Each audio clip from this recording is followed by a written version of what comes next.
On the day Lyra Vane came to claim her inheritance, the rain fell black as spilled ink.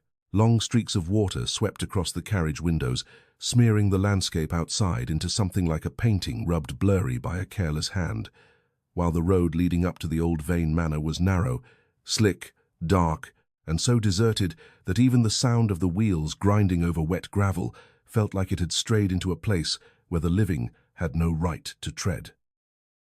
Lyra sat still, her hands folded over her stomach, eyes fixed through the curtain of rain without truly seeing anything. From the moment she left the old convent where she had grown up to the moment she received the letter sealed in black wax informing her that her aunt had died and left everything to her, Lyra had felt as though she were being drawn back to a place fate had chosen long ago, whether she wished it or not.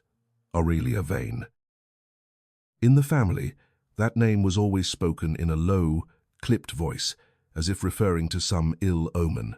An eccentric woman who lived in isolation in the ancestral manor, rarely went out, never attended soirees, kept no company among the nobility, and was rumored to have gone mad after the death of her fiancé many years earlier. Lyra had not been close to her. In fact, the clearest memory she had of Aurelia was the faint scent of old paper and a black-gloved hand resting on her head when she was 8 years old at a funeral, along with the strange words, "You have the eyes of the keeper." Back then, Lyra had not understood.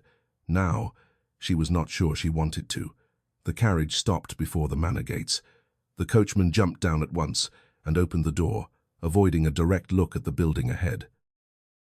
Through the rain, Vane Manor rose like a shaped mass of darkness, its grey stone walls blackened with damp, ivy clinging to the exterior like dead veins, its tall, narrow windows utterly dark, even though night had not yet fully fallen. This place did not look like a house meant for living in. It looked like something enduring time the way one endures a fever that will not break. On the front steps stood an old butler in mourning clothes, waiting. He was so thin that the black suit seemed to hang from a skeleton, his white-gloved hands clasped tightly together as Lyra stepped down. "Miss Lyra," he said in a hoarse, quiet voice, "please accept my condolences for your loss." Lyra looked at him for a few seconds before replying, "I'm not sure I can call it a loss. Aunt Aurelia and I were not close." The butler dipped his head slightly, as though she had spoken something that ought not be said before this house. "Even so, Madam spoke your name in her final days. Was she ill for long?" "Madam was not ill." The answer made Lyra pause. "Then how did she die?" The butler lifted his gaze just enough for her to see that his aged eyes held something closer to fear than grief.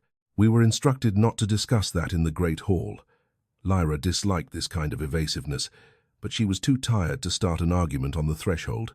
She followed him inside. The air within the manor was unnaturally cold. Not the cold of draughts or damp stone, but the kind of cold that felt as though all warmth had long since been drawn out of the place, leaving only the corpse of the house behind. The entrance hall was vast, with a high ceiling and portraits of generations of the Vane family lining the walls, all bearing severe, gaunt faces, deep-set eyes, and dark expressions. Lyra felt as though they were following every step she took across the dark marble floor. Beneath the smell of candle wax and old wood was another scent, faint and hard to name, like paper rotted by years of damp. The family lawyer was waiting in the sitting room. He rose too quickly when he saw Lyra enter, as though he wanted everything finished before nightfall. Beside him sat a small wooden box, a stack of papers, and a will bound in dark green leather. After a few hurried formal condolences, he opened the papers and read the will almost without lifting his eyes once. Aurelia Vane bequeathed all movable and immovable property, ownership of the manor, the northern woodland, the antiquities in the house, all private archives, and the remainder belonging to the non-transferable right of inheritance to Lyra Vane, the nearest surviving direct blood relative. Lyra interrupted at that point. "What is the remainder?" The lawyer paused for exactly one beat, then turned the page faster than necessary. "That is how it is written verbatim." "She didn't specify." "No, you didn't ask." Madame Aurelia was not a woman who welcomed questions. He closed the book and pushed the wooden box toward her. "These are the master keys, the family seal, and the documents confirming your inheritance. If you sign here, Everything will be finalized. Lyra still had not taken the pen. Where are the servants? Some have already left. Some. The rest will remain only until tomorrow morning. Why? The lawyer pressed his lips together, and the old butler standing behind her lowered his eyes. The silence in the room grew thick as hot wax. In the end, it was Lyra who broke it by signing her name. As soon as the ink dried, the lawyer seemed to shed a burden. He rose, bowed with perfect formality, took back the documents, and offered one final remark before departing. Madame Aurelia left specific instructions that if you hear anything during your first night here, you should not answer at once. Hear what? I don't know. He was lying. Lyra recognized it too easily, but before she could press him further, he had already bowed and hurried out the door faster than a mourner leaving a wake. After a joyless supper of cold soup and hard bread, the manor sank fully into silence. The remaining servants avoided her eyes, working like mute shadows, before disappearing into the candle-lit corridors. The old butler led Lyra to Aurelia's former bedroom on the second floor, saying it was the warmest room in the house. As he was about to leave, Lyra called after him. "What is your name?" "Hollis, miss." "How long were you with my aunt?" 32 years. "Then I suppose you know how she died?" Hollis stood still for a few seconds. "I know what I am permitted to know." "Who forbids you?" This time he looked directly at her, and in his clouded eyes Lyra saw for the first time something close to pleading. "Do not go out into the corridor after midnight tonight, miss." Then he left. Lyra locked the door and stood alone in a room too large for one person. The fireplace had been lit, but the flames burned low. A few old personal items remained on the dressing table: a tarnished silver comb, a perfume bottle drained to the last drop, a black lace glove placed neatly as though its owner had removed it only hours before. On the chair beside the window lay an open book, but when Lyra approached, she realized the pages were entirely blank. Something about this room made her distrust the surfaces of what she saw. She checked the wardrobe, the drawers, the writing desk. Most of them were empty, as though Aurelia had moved out long ago, even though her body had only been buried that very afternoon. Only in a locked desk drawer did Lyra find a folded scrap of paper. On it was a single sentence written in old brown ink: "Don't let them down to the 3rd floor." There was no signature, no explanation, no indication of where the 3rd floor even was. Lyra held the note for a long time before slipping it into the pocket of her nightdress. The more time passed, the more she felt she had not been summoned here to inherit a house, but to take custody of a secret neither the dead nor the living dared call by its proper name. The night deepened. Rain struck the window in short bursts. The hallway clock chimed 11, and then fell silent, as though it, too, had no intention of proceeding into the next hour. Lyra got into bed, but could not sleep. At first the house was so still that she could hear the wood crackling in the hearth, but little by little other sounds crept in: the groan of timber shrinking like a sigh, vague footsteps somewhere below, even though she knew the servants had all withdrawn, a very faint rustling like paper being turned by an invisible hand. She pulled the blanket tighter around herself, closed her eyes, and forced herself to think it was only the wind. Then she heard knocking. Knock, knock, knock. Not from the door, not from the walls, but from beneath the floor. Lyra's eyes flew open. The knocking stopped. A stretch of silence followed, long enough that she almost believed she had imagined it. And then it came again, louder this time, more regular, as though someone below was using fingernails or the tip of a cane to tap directly against the boards beneath her bed. Knock, knock, knock. The lawyer's warning flashed through her mind. "If you hear anything during your first night here, you should not answer at once." Lyra sat up, her heart pounding. "Who's there?" she blurted out, and instantly regretted it. No spoken answer came. Only the knocking changed its rhythm. 3 short taps, one long one, then silence. After that came a faint dragging sound, as though something beneath the floor were moving. Lyra got out of bed, seized the candlestick as a weapon, and knelt to press her ear against the wooden floor. The boards were cold as stone. She heard a sound very close beneath her now, no longer knocking, but something like the whisper of countless voices layered together, low, dense, hoarse, and meaningless. Lyra sprang back, retreating with the candle trembling violently in her hand. At that moment, in the middle of the thick rug beneath the bed, one corner of the carpet lifted very slightly, as though a breath of air were pushing up from below. She stood frozen for several seconds, then, moved by an instinct even harder to explain than courage, lunged forward and yanked the rug aside. Beneath it was an iron ring set almost flush into the wooden floor, so old it looked as though it had lain there for centuries. A trapdoor. All the air in the room seemed to grow colder by another degree. Lyra swallowed hard, set down the candlestick, knelt, and used both hands to pull the iron ring. At first, the hatch did not budge. When she put more weight into it, it gave way with a dry, grating shriek. A rush of cold air struck her face, carrying the smell of old paper, long-settled dust, and something sharp and stale like ink mixed with iron. Below was a narrow staircase spiraling down into darkness, damp stone steps vanishing from sight after only a few yards. Lyra stood at the opening for a long time.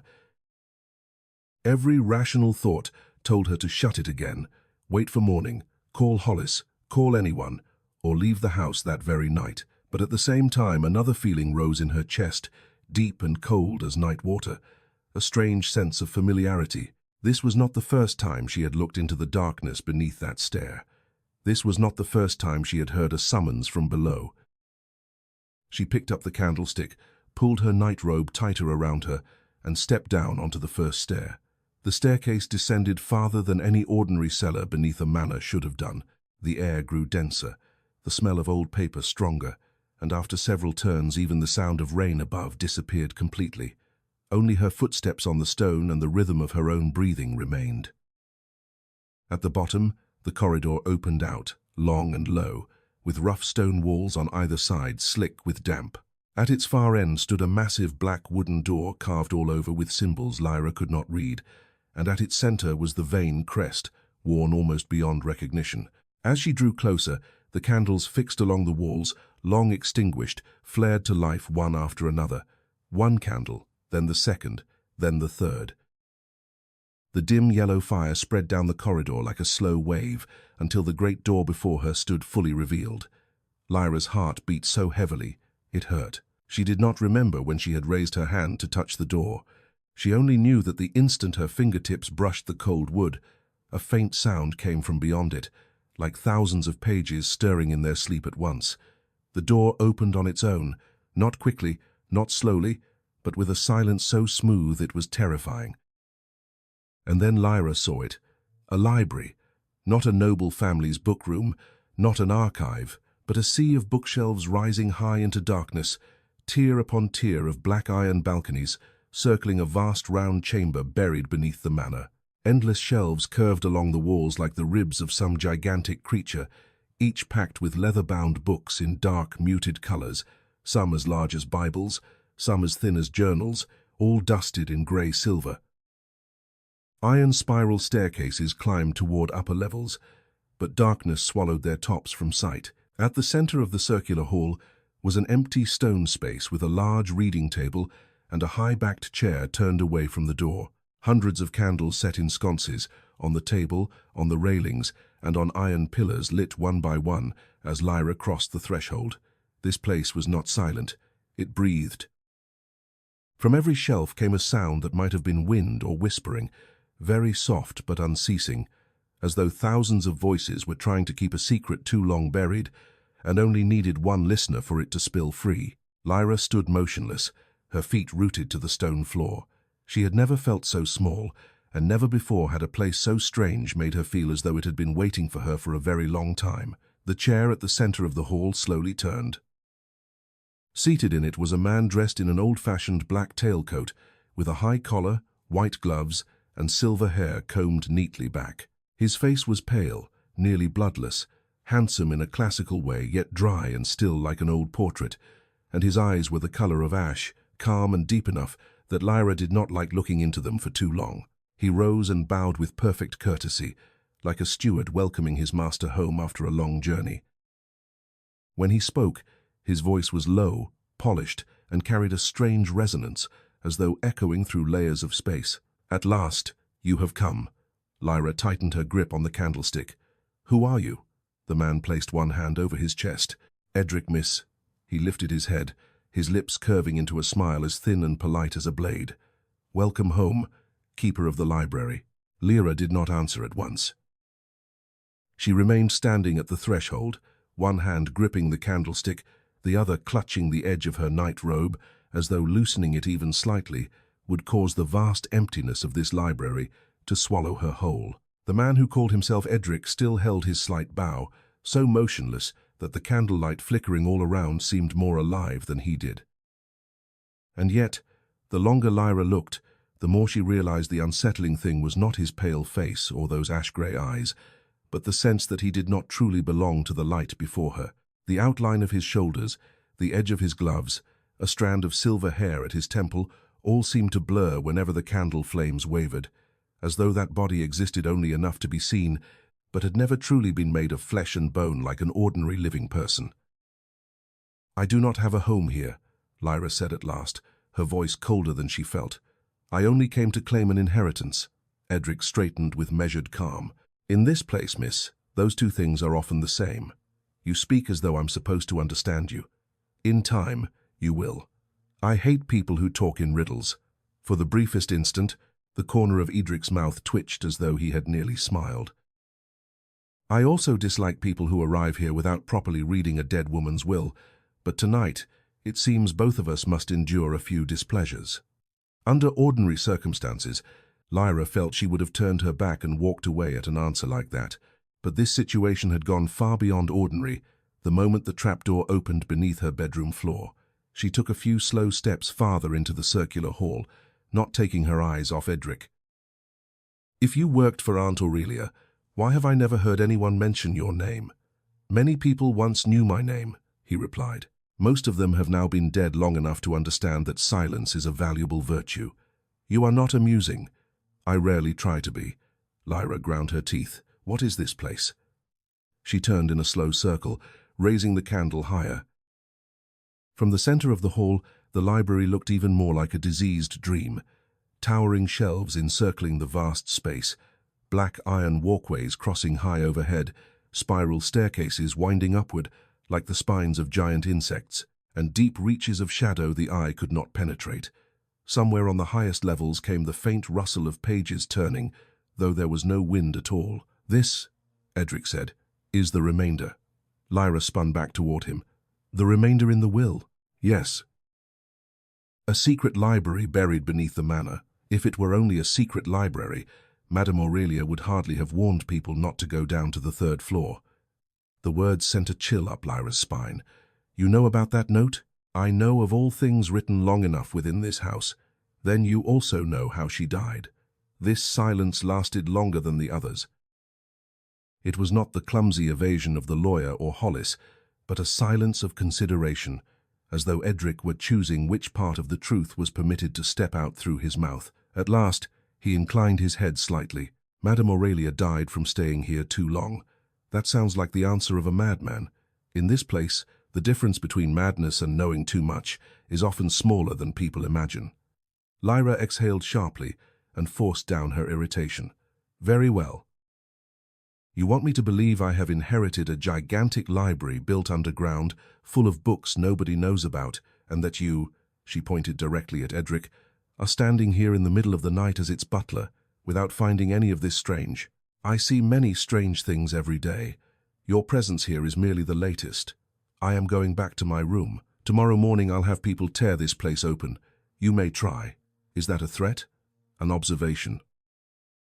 Edric lifted one hand and gestured toward the black wooden door behind her. Lyra glanced back.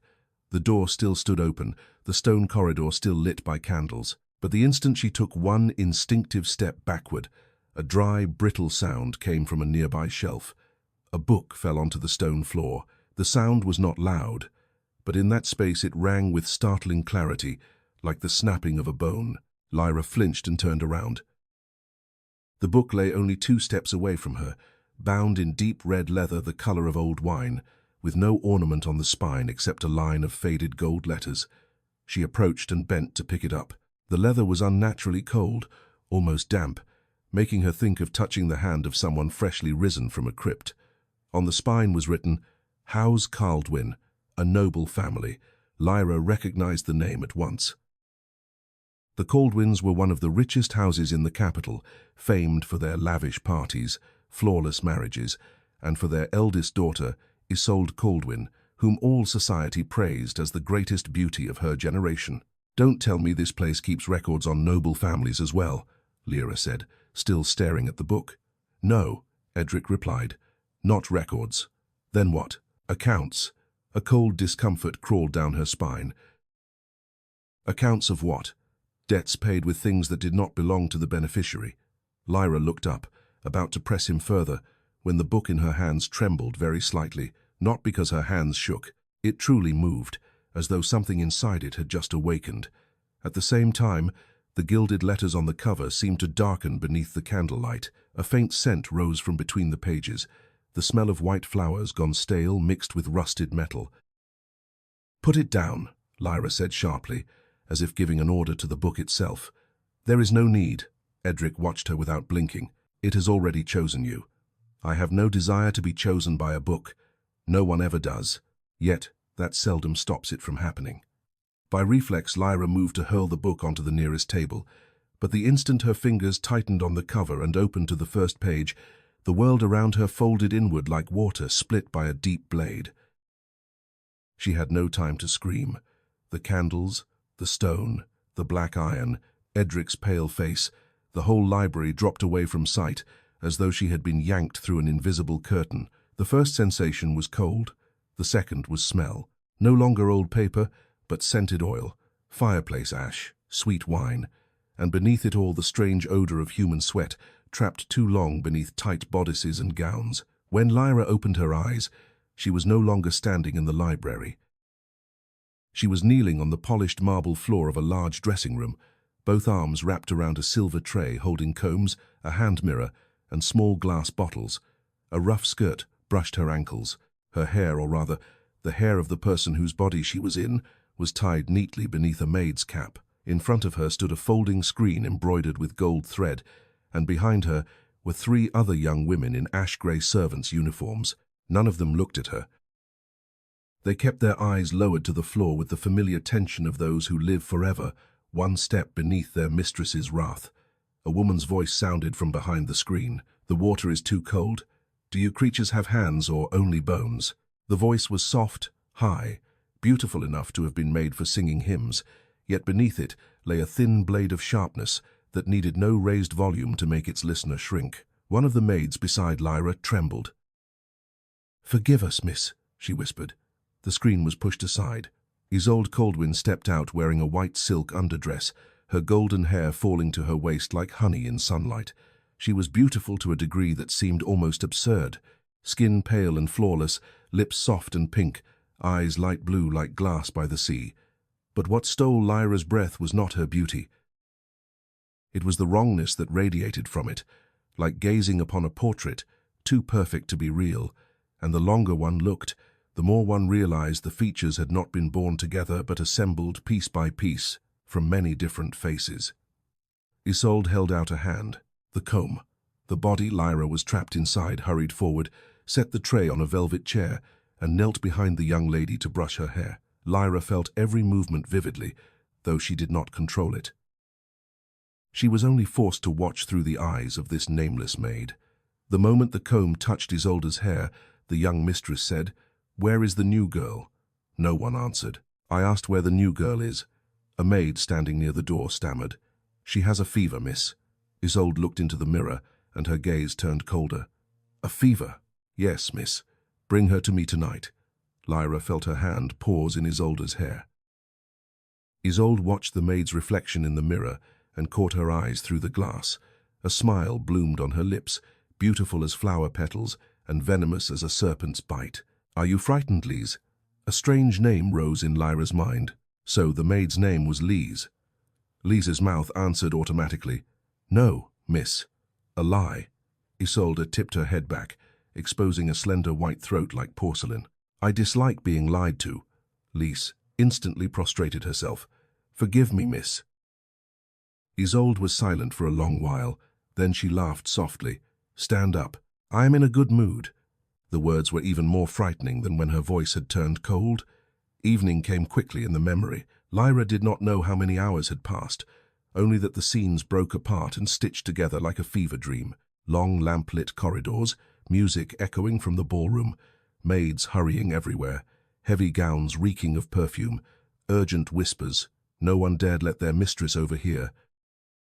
Through all of it, Lyra felt Lisa's fear with dreadful clarity. It seeped into every heartbeat, every bead of sweat in her palms, every time Isolde's footsteps sounded and the maid's stomach clenched. It was not the fear of being scolded, but the fear of something more specific, something that had happened often enough that the servants no longer needed to name it. Night fully fell. Another maid gripped Lisa's arm and hurried her along a narrow corridor behind the ballroom, downward, through a small door leading into an older wing of the manor.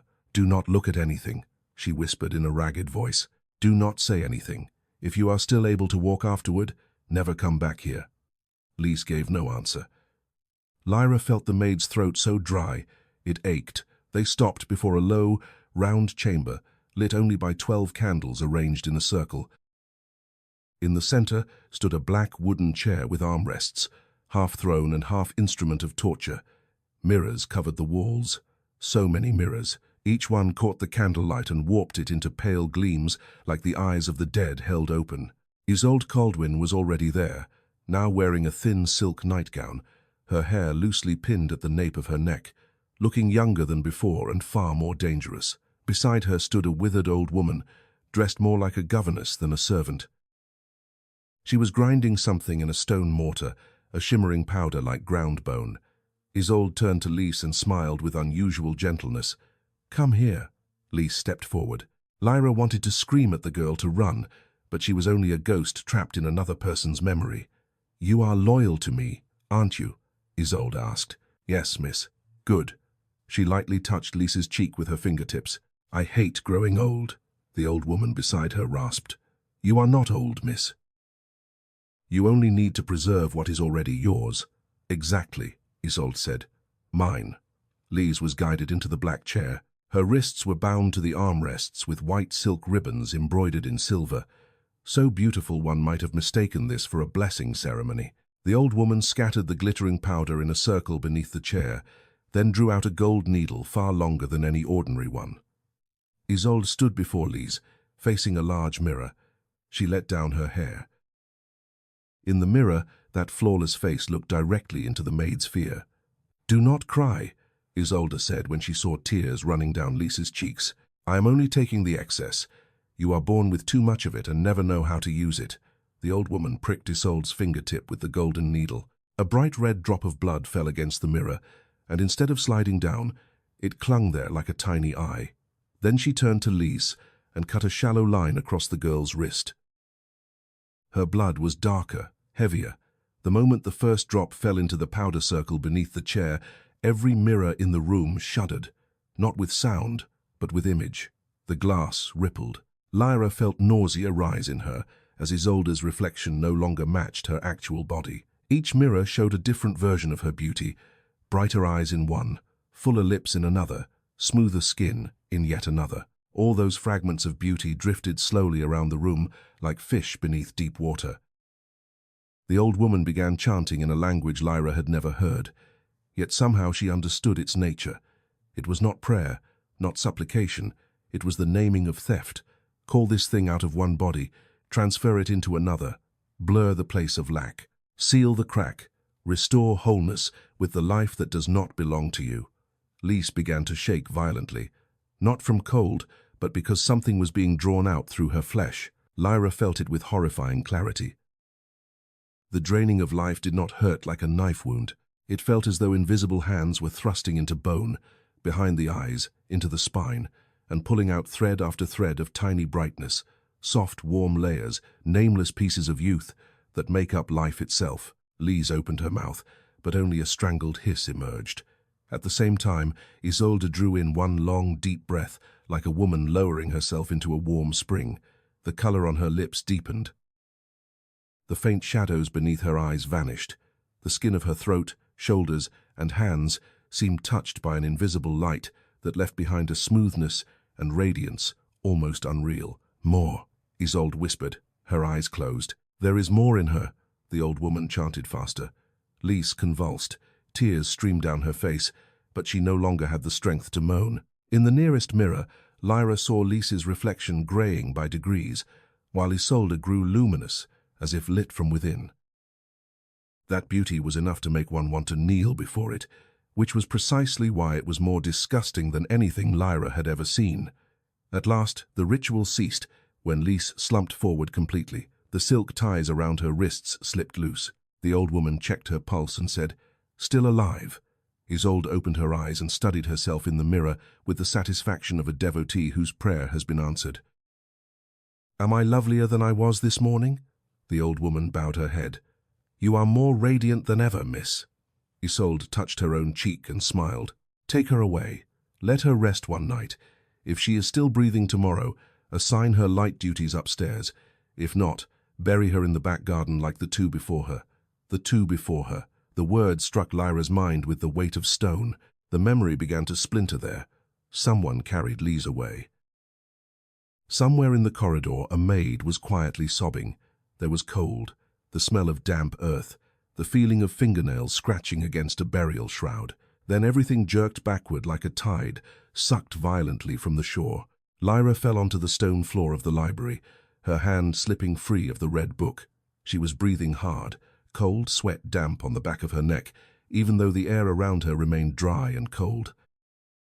For several seconds she did not know where she was, only that her heart was pounding as though it meant to burst from her chest, and her wrist burned, though there was no wound there. She looked down at her hands. They were her own hands, not Lise's, but the sensation of being drained remained, vague and dreadful. Edric stood a few steps away, silent, waiting for her to recover, as though this were something he had seen too many times to bother showing concern. Lyra braced herself up, her head swimming more with fury than fear. "What in God's name was that?" she demanded. "The art of borrowed beauty," Edric replied. "A minor branch of the art of borrowed fate. It stole that girl's life, yes, and turned it into beauty for Isolde Kaldwin, yes. You say it as if you're reciting a dinner menu."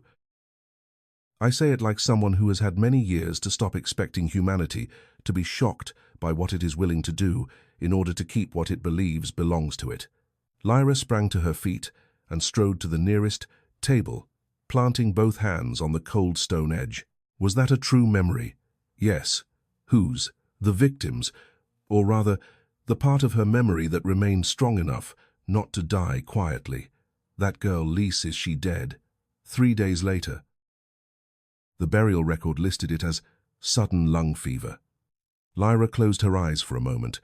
She felt sick. Her disgust was not only for Isolde Kaldwin, but for the entire world above ground that slept so peacefully, while beneath layers of ceremony, perfume, and hymns there were chambers like that one, chairs with wrists bound in white silk, servant girls having the life drained from them to brighten the skin of their mistresses.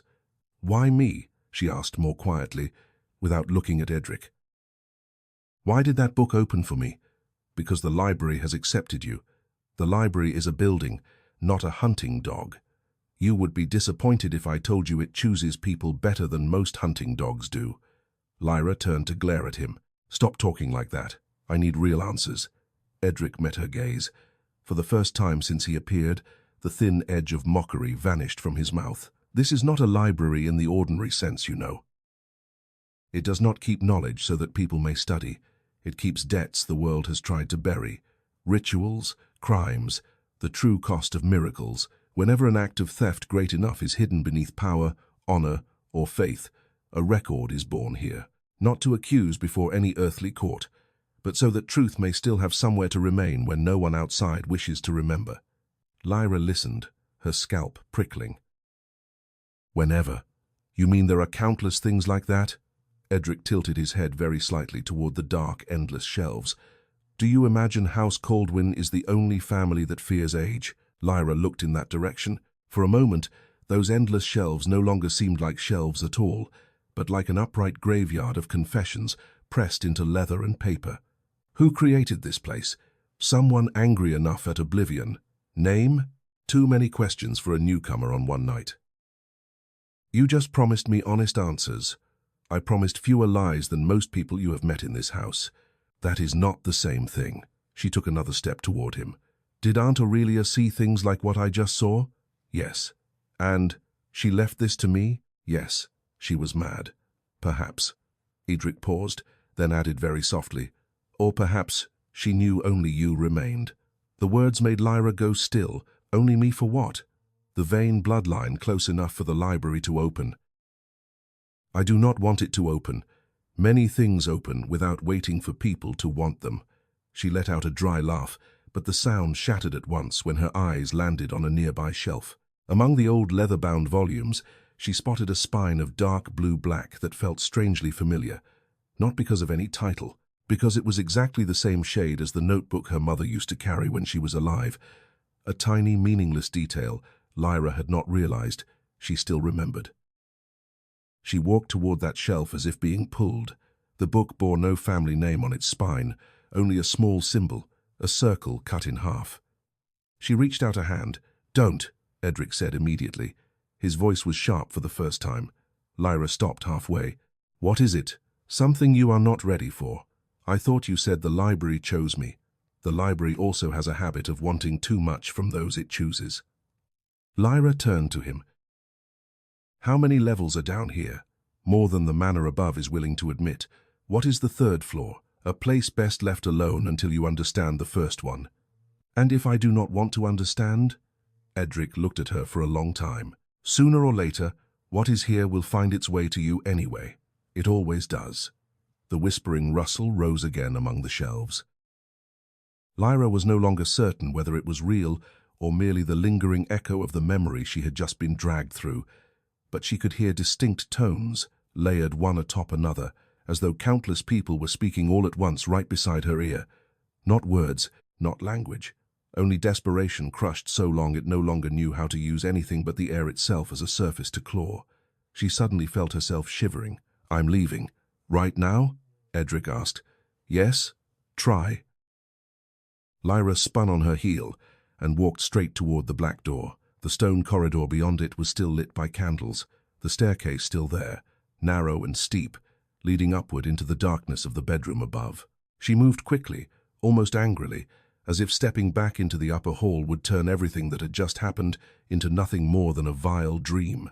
But when she reached the corridor and set her foot on the first stair, a violent wave of dizziness struck her. It did not hurt. She did not fall. It was simply the sensation of her whole body being pushed back by an invisible pressure, soft but absolute, like a giant hand braced against her chest. She tried to go on. She could not.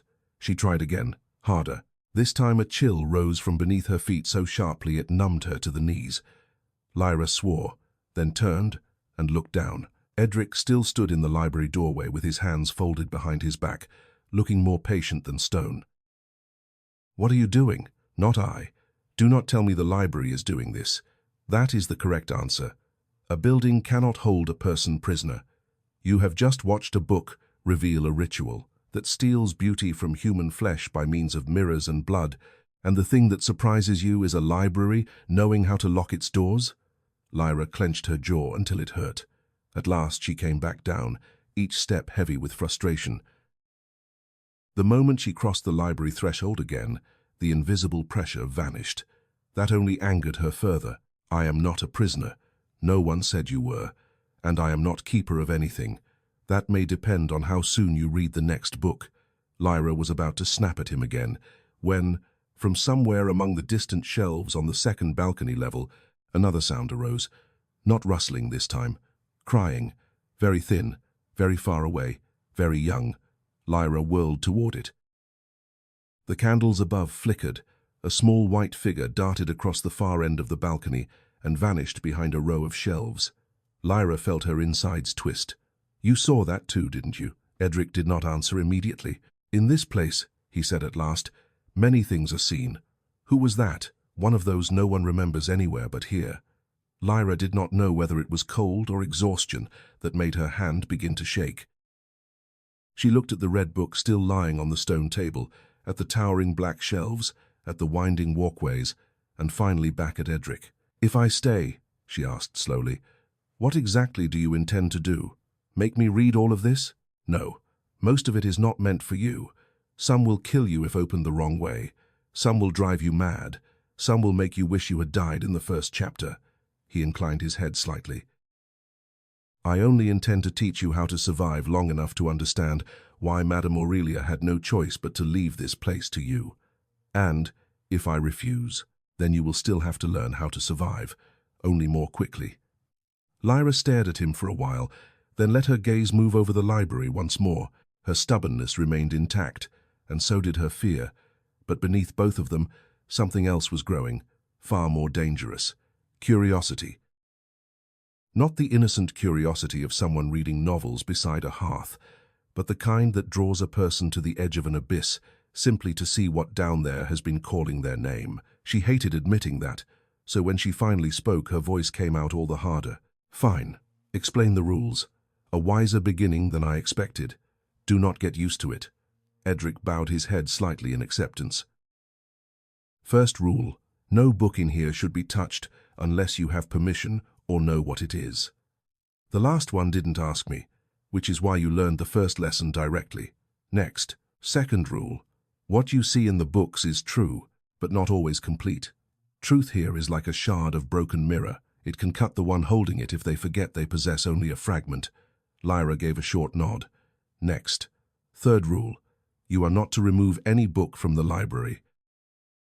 And if I try, you will wish you had not.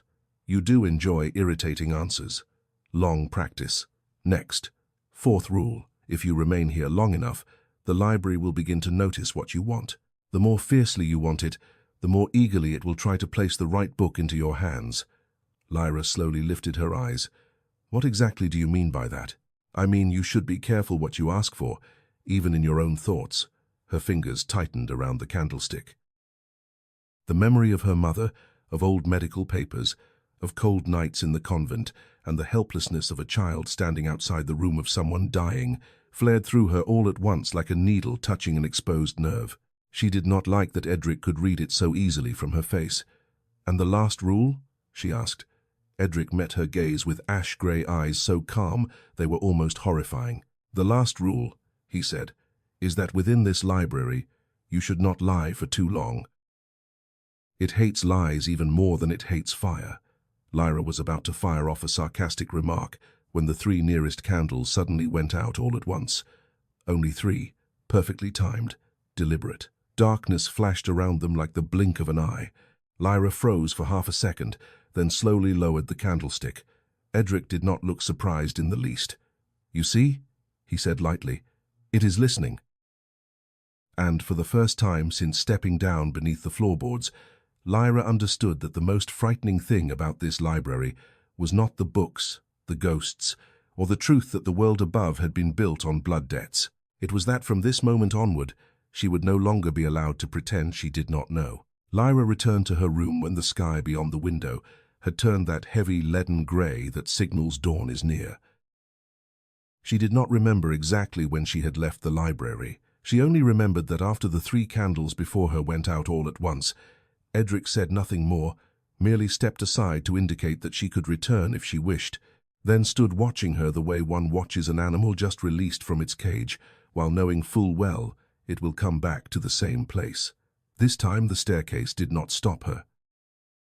The trapdoor beneath the rug closed very softly behind her, as though the chamber below had never existed. But the feeling of being watched by a place that knew what she was thinking still clung to the back of her neck. Lyra lay in bed without sleeping. Every time she closed her eyes, she saw Isolde Coldwin's face glowing within the ring of candles, saw Lise convulsing in the black chair, saw the mirrors trembling like cold water, and one sentence kept driving itself into her mind, again and again: "I only take the excess." It was so disgusting a thought that when morning fully came, Lyra felt as though she had sat through a fever without sweating. She went down to breakfast with her mind heavy, her ears still strained toward every sound the house made. Hollis had already laid out tea, toast, and plum jam in the smaller, more private dining room, though he himself seemed unwilling to prolong breakfast any more than necessary. The old butler's face looked even paler than the night before. The moment Lyra sat down, she asked directly, "Have the rest of the servants gone yet?" Hollis poured her tea with a mechanical precision. "Some will leave before noon, miss. What about you?" Madame Aurelia requested that I remain until matters are settled. What matters? Hollis set down the teapot. Those concerning the inheritance. You seem to understand very well what I've inherited. Not entirely. You know there is a library underground.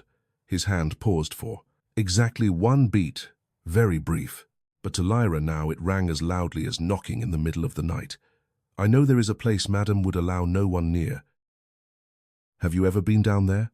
No. Because you were afraid? Hollis looked up, his tired eyes meeting hers. Because I was wise. Lyra had no patience to be angry at that answer. She took her first sip of tea and found it more bitter than usual, perhaps because it had been left too long over the flame. Is anyone coming to the house today? She asked. Yes. Who? Hollis seemed to swallow a sigh before it escaped. A few final mourners, representatives of the church. Some from noble houses who were close to Madame in life. My aunt had friends? Among the nobility, the word close rarely means the same thing as friend. The answer was so tinged with bitterness that Lyra looked at him again. But before she could ask further, the deep sound of the bell echoed from the hall. Hollis almost went rigid. He glanced toward the window, where the sky was still white as wet ash, and said quietly, They've arrived earlier than I expected. Who are they? People who dislike being kept waiting. Half an hour later, Lyra learned exactly what that meant. The large sitting room was opened again, the fire built higher, and the heavy curtains drawn back to let in the murky light of day. The velvet chairs were arranged neatly like a small stage onto which she had been pushed at the center. From the staircase above, Lyra watched each guest ushered in by Hollis with unusual caution. All were dressed in mourning, or at least trying to appear so, but the way they crossed the threshold let their eyes sweep quickly over the hall, pause only briefly on Aurelia's portrait on the wall, before drifting instead to the doors, the hallways, the stone floors, all of it made clear that they had not come for the dead woman. The first was a slender, middle-aged woman in a dark purple-black velvet gown, a necklace of grey pearls at her throat, with bright eyes sharp as needles. She introduced herself as Lady Merrow, a distant relation to the Vannis through Aurelia's mother. Her voice was soft and sympathetic, but it took only 2 rounds of polite exchange before her questions turned to the estate. How long Lyra intended to remain, whether she meant to renovate anything, whether she had inspected all the floors yet, whether Madame Aurelia had left any private instructions. Lyra answered as briefly and blandly as possible, letting the awkward silence accumulate between them. The second was a portly earl whose eyes always looked as though they were watering, whether from allergy or from the habit of lowering his voice too much in order to sound solemn. He spoke at length of his friendship with Lyra's late father, though she was certain she had never seen him in her life. Then let slip one remark that sounded casual but was not. An old house like this often has many locked rooms. If you should need someone to look them over, I know a few men who are discreet. Lyra smiled without showing teeth. Thank you, my lord, but I do not make a habit of asking strangers to open locks in my own house. He laughed stiffly, his eyes narrowing for an instant, as though pricked by a pin. After the nobility came the church. 2 men in grey silver vestments entered with the faint sour-sweet scent of incense preceding them. The elder introduced himself as Bishop Talron, his silver hair brushed close, his hands white and thin as bird bones, a dull gold holy ring on his 4th finger. Beside him was a young secretary, head bowed, carrying a leather book and ink. Bishop Talron spoke all the proper words of sorrow for Madame Aurelia's soul, of final light, of rest in grace, but his pale grey eyes never lingered long on the portrait of the dead woman. They passed instead over Lyra, over Hollis, then slowly around the ceiling, walls, floors, and staircase, as though every stone in this house might be holding an answer he wanted pried out of it. Madame Aurelia was a rather unusual woman, the bishop said, his voice gentle as the cotton lining of a box made to hold surgical knives. The church wished many times to help her find greater peace in her final years, but she always refused guidance. Perhaps my aunt disliked being guided, Lyra replied. Wandering souls rarely know when they need to be led home. I thought the dead were easier to persuade than the living. Talron smiled very faintly. Wisdom is such a rare thing in the young. Lyra straightened a little more in her chair. She felt with absolute clarity that this was the sort of man who could bless a child in that same tone, and then turn away to sign the order to burn its mother alive if necessary. "Did you come here only to offer condolences?" she asked. The bishop inclined his head slightly, as though praising a pupil who had finally asked the right question. Apart from that, the Church is always concerned that objects of sacred value not be lost into the hands of those unprepared to care for them. "Sacred value?" Lyra repeated. Madame Aurelia kept several old texts and religious relics of considerable age. Of course, most are of historical significance only. "If they belong to my aunt, they belong to me now." Talrin looked at her for one more second. "Naturally, we only wish to assist with the inventory, should you permit it." "No." Her answer came so fast that the young secretary beside him involuntarily looked up. Bishop Talrin did not lose his composure, only his eyes narrowed slightly. "You do not wish to hear the proposal first. I already have. Managing such a large inheritance alone can hardly be easy. I'm still trying to enjoy the difficulties of my own life." The air in the room thickened. Hollis stood close to the wall, expressionless, but rigid through the shoulders. Lady Merrow sipped her tea in tiny drops as though watching a play, and just as Lyra thought she would have to drive another sharp remark through the bishop's patient probing, a man's voice came from the doorway. "My Lord Bishop, I think Miss Lyra has made it quite clear that she would sooner fall down a well than allow someone else to hold the rope for her. We ought to respect preferences with so much character." Every eye in the room turned immediately to the door.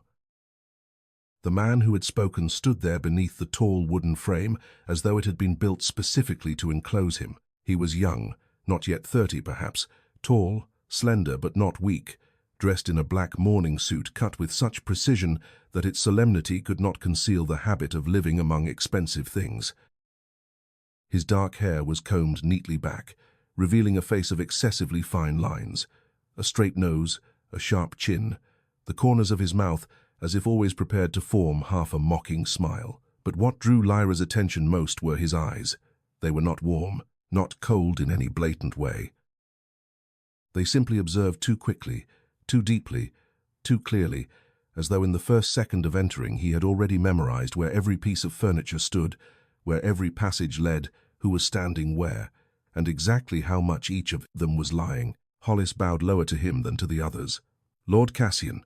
He stepped inside, pulling off his gloves finger by finger with an ease almost lazy. "My apologies for being late. The roads are mud, the weather is vile, and horses remain as incompetent as ever." He bowed to Lyra with perfect courtesy, and not a grain more. "Cassian Mirel. I knew Madame Aurelia to some extent." To some extent, Lyra thought, was a dangerously flexible phrase in the mouth of a man like this. "My condolences, miss." "Thank you, my lord," she said. "How did you know my aunt?" In the way older people love to explain only halfway, before forbidding the young from asking the rest. The corner of Lady Merrow's mouth twitched upward for an instant. Bishop Talrin did not smile. Cassian moved toward the tea table as though he had been born with the right to stand wherever he pleased. "Am I interrupting something?" "We were merely offering to help Miss Lyra inventory certain objects that may possess religious significance," Talrin said. Cassian accepted a teacup from a servant and gave a small shake of the head, as if pitying a child repeating an old mistake. "The Church is so thoughtful. Pity that thoughtfulness tends to provoke allergies in those who have just inherited houses." He glanced at Lyra. "Am I mistaken?" "It is rare for a stranger to say anything true about me the first time we meet," Lyra replied. "Then I shall count it as a small achievement before noon." A silence passed between them, thin and sharp. Cassian showed no sign of belonging to any faction in the room, but with only a handful of remarks he had noticeably slowed the bishop's careful probing. Talrin set his cup down soundlessly. "Lord Mirel appears particularly interested in matters concerning House Vane. I am always interested in things other people want a little too much," Cassian replied lightly. "It is a poor habit, though occasionally useful." Lyra looked at him more closely. "House Mirel," she knew the name. Not any precise details, but in the way one knows a family large enough to be present in every ball, every marriage contract, every whispered conversation in the capital. Cassian was the kind of man who, if he wished to help, would do so with a gloved hand, so as not to dirty his nails, and if he wished to push someone down a well, he would likely do that with the same polite smile. "Perhaps this house has received enough condolences for one day," Hollis said at exactly the right moment. like the last person in the room to remember that seeing off guests was still a courtesy that existed in the outside world. Bishop Talron rose first. He bowed to Lyra. "If you change your mind, the church remains willing to assist. I'll remember. I believe you will." He turned away, the hem of his grey robe skimming the stone floor without sound. The young secretary followed after him, but as he passed Lyra, he lifted his eyes very slightly, just for an instant, just long enough for her to see that what lay in them was not the arrogance of the church, but fear. Then he lowered his gaze again and disappeared behind the bishop. Lady Merrow, the portly earl, and the other guests took their leave one by one with lengthy but empty farewells, leaving behind only perfume, rustling fabric, and the false relief that follows an unsuccessful hunt. At last only Lyra, Hollis, and Cassian remained. Hollis asked whether more tea was wanted. Cassian said no. Lyra said no. The butler bowed and withdrew, closing the door tightly enough that anyone listening outside would have needed to press an ear directly to the wood to catch every word within. Cassian turned his teacup slowly in his hand, watching the amber liquid move. "You resist the church rather instinctively," he said. "That sounds like the observation of a man who has stood outside a great many doors. I have a preference for observing before deciding where I might be bitten. And what did you observe today?" Cassian sipped his tea and replied as though discussing the weather. "That Bishop Talron is very eager to know how far down you've gone." Lyra went cold in an instant. She did not move, did not change expression, only set her cup down into its saucer. "How far down? You needn't perform for me." Cassian looked up. "Your shoulders went a bit stiff every time someone mentioned the sacred things you inherited. Someone who has found nothing is usually only irritated. Someone who has seen what should not be seen reacts like a person remembering its smell. You speak as if you know its smell, enough to avoid certain kinds of questions." Lyra stood. "I don't know what you came here for, but if it was to play games with half-truths and half-lies, I've had more than enough for one day." Cassian also rose, a moment more slowly than she did, setting his cup on the table beside the fire. "I came to see whether the new heir of House Vane was a lamb, a fool, or someone clever enough to know other people are staring down her throat.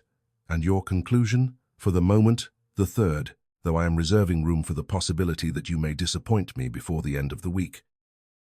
Lyra hated the way he spoke, as if everyone around him were chess pieces moving half a turn more slowly than he did. "Get out," she said. Cassian let out a breath that was almost a laugh. "You see, that is precisely the problem. You think throwing out the only person in this room not pretending to be motivated by pity will make you safer. You are very confident. No, merely more honest than the rest."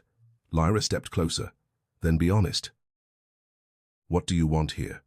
Cassian did not answer immediately. He looked at her a moment longer, and for the first time the thin layer of playfulness left his face. "I want to know what Aurelia had time to tell you." "Nothing." "Then, you are very unfortunate. My aunt died before she could see me." "I know. You seem to know a great deal. It is my profession." "And what is your profession? Attending funerals and insulting bishops?" "On busy weeks, perhaps." Lyra nearly laughed from sheer irritation. What stopped her from throwing him out at once was the way he had watched every corner of this room since entering, as though the house was not simply a place he had once visited, but a dangerous puzzle whose shape he needed to confirm had not changed. "Did you know Aunt Aurelia well?" she asked suddenly. "Well enough to know she would never have opened her doors to guests like Bishop Talron unless she had an exceptionally good reason." For example, to see what the other side was afraid of." Lyra said nothing. Cassian drew a slim silver cigarette case from inside his coat, opened it, then seemed to remember he was still standing in a house of mourning, and shut it again without taking one. "You need not trust me," he said, "but you should understand one thing. From this morning onward, anyone who steps through that door is asking the same question, no matter how many different mouths they use to ask it." "What question? To whom did Aurelia leave that thing, and does that person yet know how to use it?" Lyra kept her face as blank as she could. "That thing?" Cassian looked directly at her. "You are not as good at pretending stupidity as you think." The words tightened the air between them like drawn wire. Part of Lyra wanted to throw him out immediately. Another part remembered the fear in the young secretary's eyes, the bishop's eagerness, The fact that Cassian had appeared at exactly the moment the conversation in the room had reached its most dangerous point. "You're talking about the library," she said quietly. Cassian did not blink. That alone was confirmation more explicit than any confession. Lyra felt the back of her neck turn icy. "You know it exists." "Yes." "From where?" "From the same source as Bishop Talren." "I am simply less hypocritical about it." "And what do you mean to do with that knowledge?" "That depends rather a great deal on what you intend to do with it first." Lyra stepped back half a pace, not exactly from fear, but because she needed room to think. "Whose side are you on?" Cassian tilted his head. "I like that question. It assumes there are still intact sides left in this matter." "I have no patience for word games." "Good. Then I'll speak plainly. I do not work for the church." "That does not mean you don't want to steal what they want." "Quite true. Should I thank you for such honesty?" "As you please."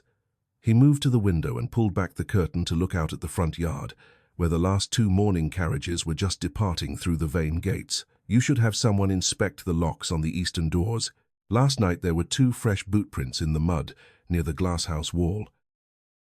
Talren's men tried there before they knocked at the front entrance." Lyra stared at him for a second. "You saw that and said nothing?" "At the time they had not yet entered. I like to let people waste a bit of effort before sending them home." "How do you know they were Talren's?" "Because one of the 2 was wearing church-made soles, and in the capital only the clergy are stupid enough to think no one can recognize leather treated with frankincense." He let the curtain fall and turned back to face her. "You may go on standing there in anger and thinking me the most politely mannered bastard ever to step into your house. That would not be inaccurate, but I advise you to inspect Aurelia's study immediately." "Why?" "Because someone has just gone through it while we were sitting here drinking tea." Lyra was out of the room before she had time to consider whether she was trusting a stranger far too easily. She ran across the hall, up the west staircase, along the corridor carpeted in dark fabric toward Aurelia's old study. The door stood ajar.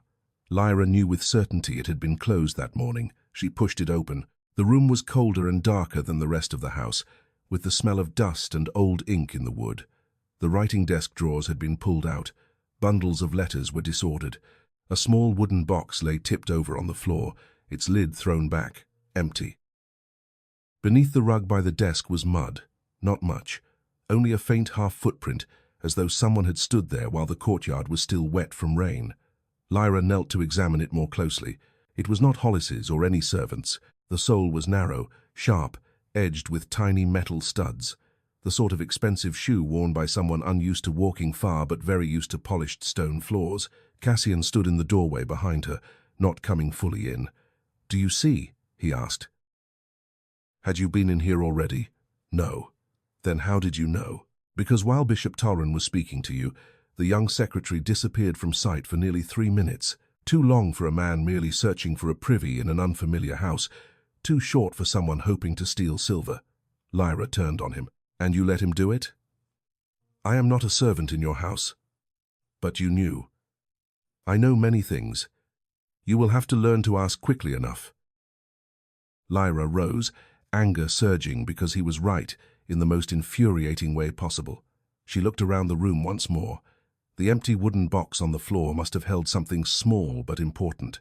She did not know what Aurelia had kept there, but the fact that someone had dared search the study in the middle of a morning visit meant they were already growing impatient. Cassian stepped to the desk, touching nothing, only leaning slightly to study the disturbed surface. They were looking for papers. It could have been jewelry. No, jewelry would be upstairs, in rooms easier to search and easier to disguise as curiosity after a funeral. This was someone reading files, not someone prying open cabinets. He glanced at the little box, or looking for a key. The words made Lyra think at once of the trapdoor beneath the rug in her bedroom, of the cold iron ring, of the spiral stone steps leading down below. She kept her face carefully still. "You seem very interested in whatever lies behind some locked thing." "Not only I." Cassian looked at her. "You ought to pretend less. It does not suit this face." "What do you know about the library?" "Enough to know it is not a place the church should be allowed to reach before us." "Why?" "Because they want what lies inside, more than you think." "What do they want?" "What people always want. Control, erasure, Exclusive rites to miracles while keeping their hands looking clean. Lyra folded her arms slowly across her chest. You talk as though you do not want the same. Cassian smiled thinly. I never claimed to be virtuous. Suddenly there were hurried footsteps in the hall. Hollis appeared in the doorway, his face another shade paler. Miss, he said, breathing a little too fast, there has been an incident. What sort of incident? In the kitchen, Marta found Thomas. Thomas was the elderly servant who had helped in the breakfast room that morning. Lyra felt her stomach tighten. The three of them moved quickly downstairs and through the narrow passage leading to the back kitchens. The air there was hot, close, and thick with the smells of onions, coal, and soap water. A young kitchen girl was crying silently in the corner, both hands clapped over her mouth. On the tiled floor beyond the woodshed door, Thomas lay on his side, one hand still stretched out, as though he had been trying to catch the edge of the door. His face was grey, his eyes half open. On his neck, just below the jaw, was a tiny black puncture like the prick of a needle. No blood, no signs of struggle. Lyra knelt instinctively. His skin was cold but not yet stiff.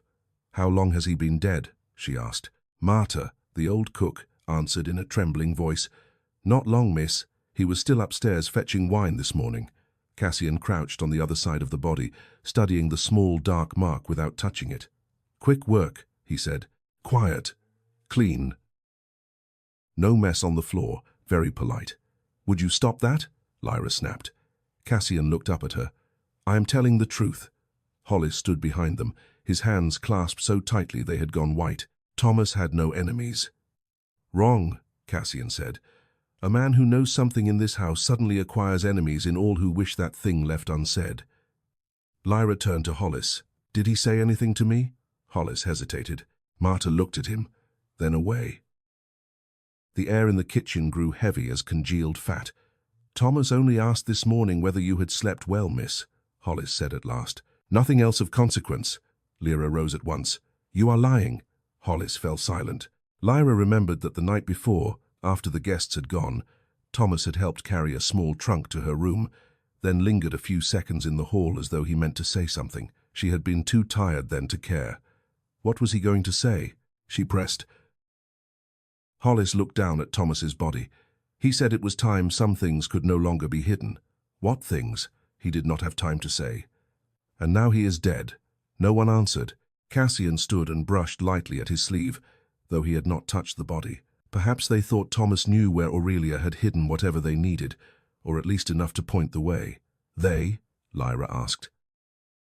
The church? The nobility? Both? At this point I think the distinction exists only in the color of the clothing, Hollis said hoarsely.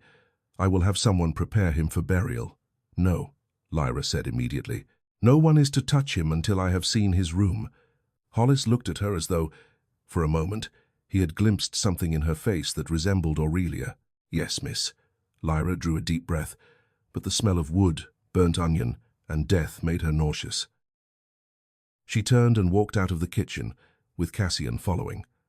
Only when they reached the corridor outside, where the air was colder and cleaner, did she stop and brace both hands against the stone windowsill. The rain had mostly ceased, leaving only old trails of water down the glass. She heard Cassian come to a halt behind her, not too close. Do you know who did it? She asked, without turning. I know the type of person who would. That is useless. Then let me be more specific. The killer is either someone accustomed to killing very neatly, or someone acting under orders from a person accustomed to killing very neatly. You have a real talent for making explanations worse. That is because the situation was poor to begin with. Lyra turned and leaned back against the stone sill. You keep appearing at precisely the moment the worst things happen. That makes me suspicious. You should be suspicious. It is a survival reflex. Then give me one reason I should not have you thrown out of the house. Cassian looked at her for a moment, the airy irony on his face fading into something colder and more lucid. Very well. Reason 1. Talrin's people will come back, and next time they will not bother with funeral manners. Reason 2. If they have already begun killing inside your house, that means they think time is no longer on their side. Reason 3. He paused, his eyes flicking along the empty corridor before lowering his voice. Because I know you found something last night. Lyra felt every muscle in her body tighten. You were following me? No. If I had been following you, you would never have made it down there. Then how do you know it was last night? Because before today this house was valuable only for stone walls and northern woods. This morning it suddenly became valuable enough for Bishop Talrin to come in person, to have the study searched, and to silence any servant capable of saying one sentence too many. He tilted his head, meeting her gaze directly. Something changed, and the only thing that changed between last night and this morning was that the heir arrived. Lyra disliked having to admit that the logic was sound. She disliked even more hearing it from Cassian Mirel. "Suppose I believe you," she said. "Then what? What do you help me do? Sit in the drawing room and insult bishops until the house burns down?" Cassian exhaled something that almost became a laugh. "I can help you understand who your enemies are. That sounds less like help than a warning. Most useful truths arrive looking like warnings." He drew a small black calling card from his coat pocket. It was plain, unornamented, with only his name pressed faintly into it. He set it on the stone sill beside her hand. "If you find another corpse in your house, another unfamiliar footprint, a door that was once locked now standing open, or simply if you decide you are tired of being prey for every faction on your own, send someone to the address written on the back." Lyra did not touch the card. "And if I do not, then I shall take it as a sign that you wish to be murdered according to a very admirable principle of self-reliance." He turned as though to leave. Lyra called after him before she had time to decide whether she wanted to keep him there any longer. "Cassian," he looked back, "did you truly know Aunt Aurelia?" Something very strange passed through his eyes, so quickly that had Lyra blinked she would have missed it. Not sorrow, not quite pity, only the touch of an old wound newly mentioned. "Yes," he said, "well enough to know that if she chose to leave this house to you, then either she trusted you very much," he paused for one beat, "or she was desperate enough that no one else remained." Then Cassian Mirel bowed one final time, perfectly courteous, and walked away down the long corridor, his dark figure gliding over the grey stone like a clean stroke of ink. Lyra stood still watching him until he disappeared around the bend. Only then did she pick up the calling card. Thick paper, sharply cut edges. On the back was an address in the northern quarter of the capital and a small seal of a crow holding a key in its beak. She had just slipped the card into her pocket when Hollis appeared at the far end of the corridor. "Miss," he said, "I have had the eastern doors barred, as Lord Myrell advised." Lyra looked at him. "You trust him?" "I trust people who recognize danger before it knocks at the door. You do not seem to dislike him." Hollis bowed his head slightly. "I am not grand enough to dislike a useful lord." Lyra almost smiled, but the smile died when she thought of Thomas growing colder in the woodshed. "I want to see his room. I have already had it sealed." "Good." She began walking, then stopped in the corridor as though remembering something. "Hollis." "Yes, miss. If someone searched my aunt's study this morning during the morning visit, it means there is still an informant in the house." The old butler was silent. "I know," he said at last, "and you weren't going to tell me." "I intended to wait and see whether you would notice on your own." Lyra turned fully toward him. "Why does everyone in this house enjoy testing me?" Hollis looked at her for a long moment, his tired eyes lit by something very close to resolve. "Because, miss," he said quietly, "the dead do not leave a house like this to someone who cannot bear the weight of a closed door." The words left Lyra silent. In her mind, the black wooden door beneath the earth rose up with terrible clarity. The towering shelves, the whispers of rotting paper, the red book of House Caldwin, the black chair, the circle of candles, lease, and underneath it all, like a slow heartbeat, the very clear sense that the library was still there, waiting, not waiting passively, like a locked room waiting for someone to return with a key, but waiting the way an old beast waits patient, certain, knowing exactly when its prey will step back toward it, because there is nowhere else left to look for answers. Lyra reached up and touched the pocket where Cassian's calling card lay, stiff and sharp as a paper blade. She did not know whether to trust him. She did not know whether to trust Hollis. She did not know whether anyone in this house, living or dead, had ever told her even half the truth in full. But one thing she knew for certain: someone had killed Thomas to silence him. Someone had searched Aurelia's study in broad daylight, and every gaze that had fallen upon Vane Manor that morning had not stopped at the portrait of the dead woman. They were looking through the floorboards, downward, down to where the books that cried injustice lay silent in the dark, waiting for a hand foolish enough or desperate enough to open them. Lyra set her jaw and turned to continue down the corridor. Only then did she realize that her fear had changed shape. It was no longer the vague fear of someone lost in the supernatural. It now had a face, a scent of incense, nailed boot soles, hands that killed cleanly, and the polite smiles of those who inquired after a house for whom the dead were only an excuse. And in the midst of all of that, the library beneath the earth, that thing she still did not dare call hers, was slowly becoming the only place that might tell her why. Lyra went down to Thomas's room before noon and found exactly what frightened her most. Not some grand secret laid out neatly in a hidden drawer, not a confession, not a map, not a letter naming names, but the stubborn little scraps of a life that had known something dangerous and had been cut short before it could decide whether to speak. The room was narrow, clean in the humble way only old servants' rooms ever were, with a small iron bed, a washstand, a chest at its foot, and a single window too high and too narrow to frame anything but a pale slice of cloud. Hollis had kept his word and sealed the door after Thomas was found, but the seal had not protected what mattered. Someone had already been here. Lyra could see it at once. The chest stood open, the folded shirts inside disturbed. The straw in the mattress had been slit and roughly pushed back into place. A loose floorboard by the bed had been lifted and replaced without care. Whoever had searched the room had done so quickly, and with the confidence of someone who believed he still had time. Hollis stood at the threshold while Lyra crouched by the floorboard and pried it up with the fire poker she had borrowed from the hall. Beneath it there was only a cloth pouch containing a silver coin, a button, and a lock of faded hair tied with blue thread. No letters, no keys, no secret list of names. She sat back on her heels and let out a breath through her nose. He hid sentimental things, she said, not documents. Thomas was not a man who believed paper stayed private for long, Hollis replied quietly. Then he would have spoken instead, Lyra said, if he thought he had enough time. That last part she did not mean to say aloud, but Hollis heard it anyway and did not disagree. She stood and went to the washstand. The basin still held a little cloudy water. There was soap, a shaving blade, a rosary with 2 beads missing, and tucked behind the cracked mirror, a scrap of folded cloth stiff with old grease. Lyra pulled it free and unfolded it.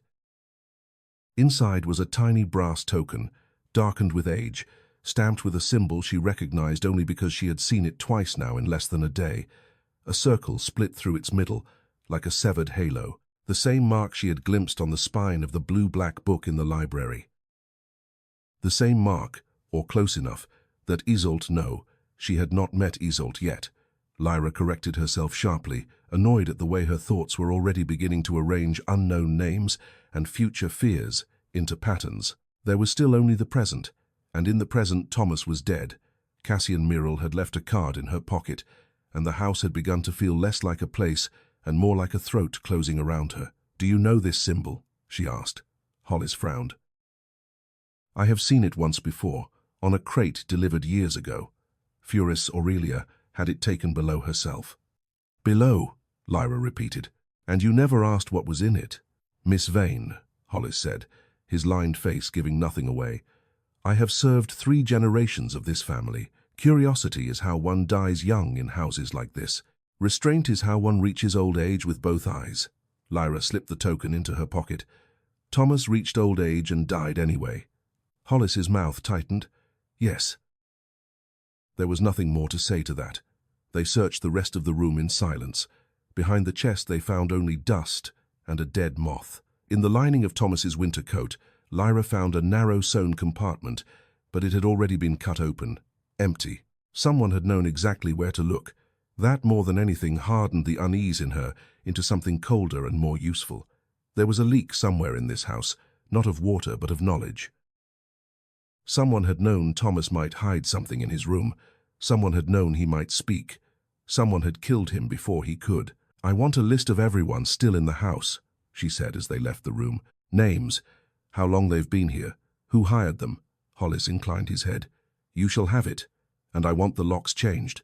On every outer door, on every door that can be changed. Hollis hesitated only briefly. Very good. It was the first time she had issued an order in the house without feeling that the words sat awkwardly in her mouth. The first time Hollis had taken one without silently measuring whether she was strong enough to mean it. Lyra noticed that too, and disliked the small satisfaction that came with it. By late afternoon, the rain had faded into a fine mist that left the windows silvered and the world outside looking half erased. The remaining servants moved through the house with lowered voices and the careful silence of people who feared every sound might draw attention they could not afford. Hollis brought her the list she had asked for. There were fewer names than she expected.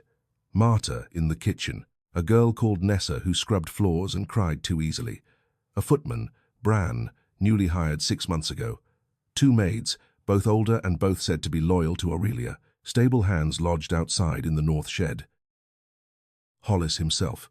Thomas's name now crossed through in Hollis's neat hand. Lyra stared at the line for a moment too long before folding the page. Bran. She underlined the name with her thumb. Newly hired.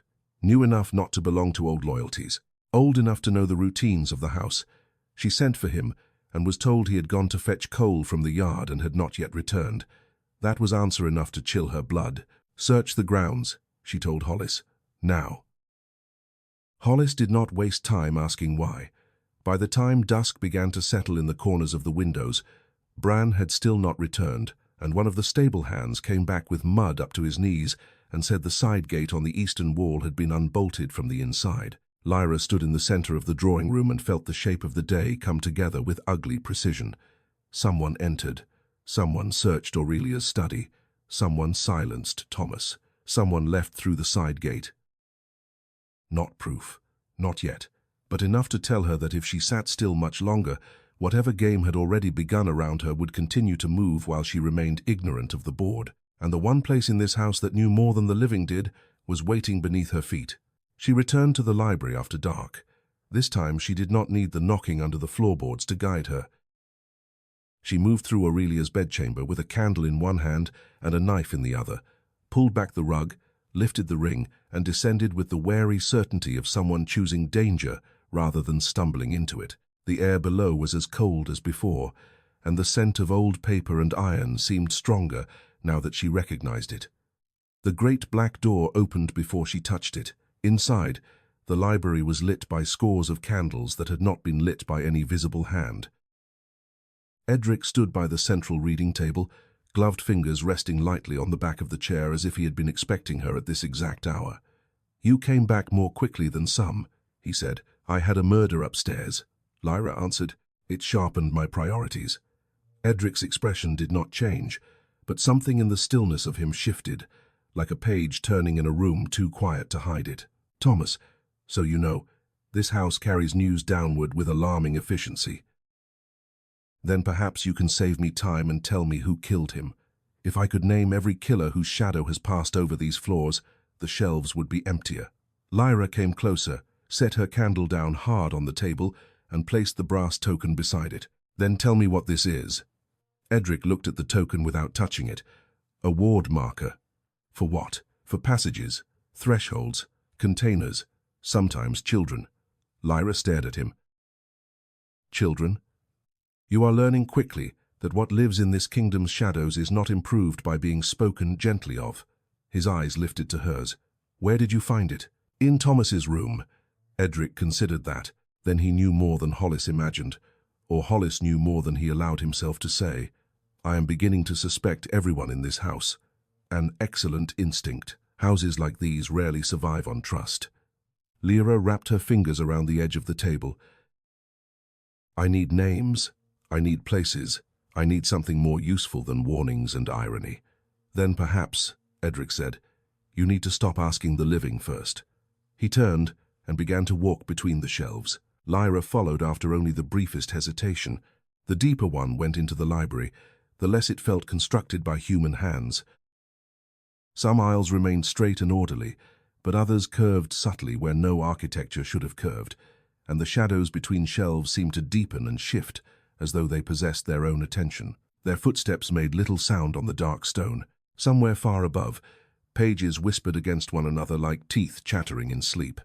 "There are records of noble houses," Lyra said as they walked. "You told me the books are debts, not histories." Debts often explain history better than history does. And if Thomas knew something, there would be a book. Perhaps. More likely, several. Truth tends to distribute itself untidily when too many people profit from keeping it buried. They stopped before a narrow iron staircase coiling upward to a mezzanine level Lyra had not explored. Edric mounted the steps without looking back. She followed, hand brushing the cold railing. Above, the shelves changed. The books here were smaller, more densely packed, their spines marked not with family names but with symbols, dates, and occasionally only colors. Edric moved along the shelves with the uncanny confidence of someone who did not need to read labels to know what waited behind them. At last he stopped and drew out a slim volume, bound in grey leather. He held it, but did not offer it to her. "This is not what you most want," he said. "It is what you most need first." "You say that as if those are always different. They nearly always are." He turned the book so she could read the cover.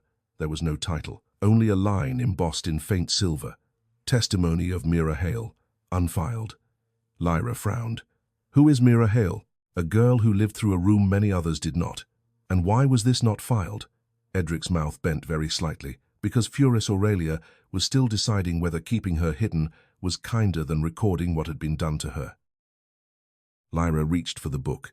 This time Edric let her take it.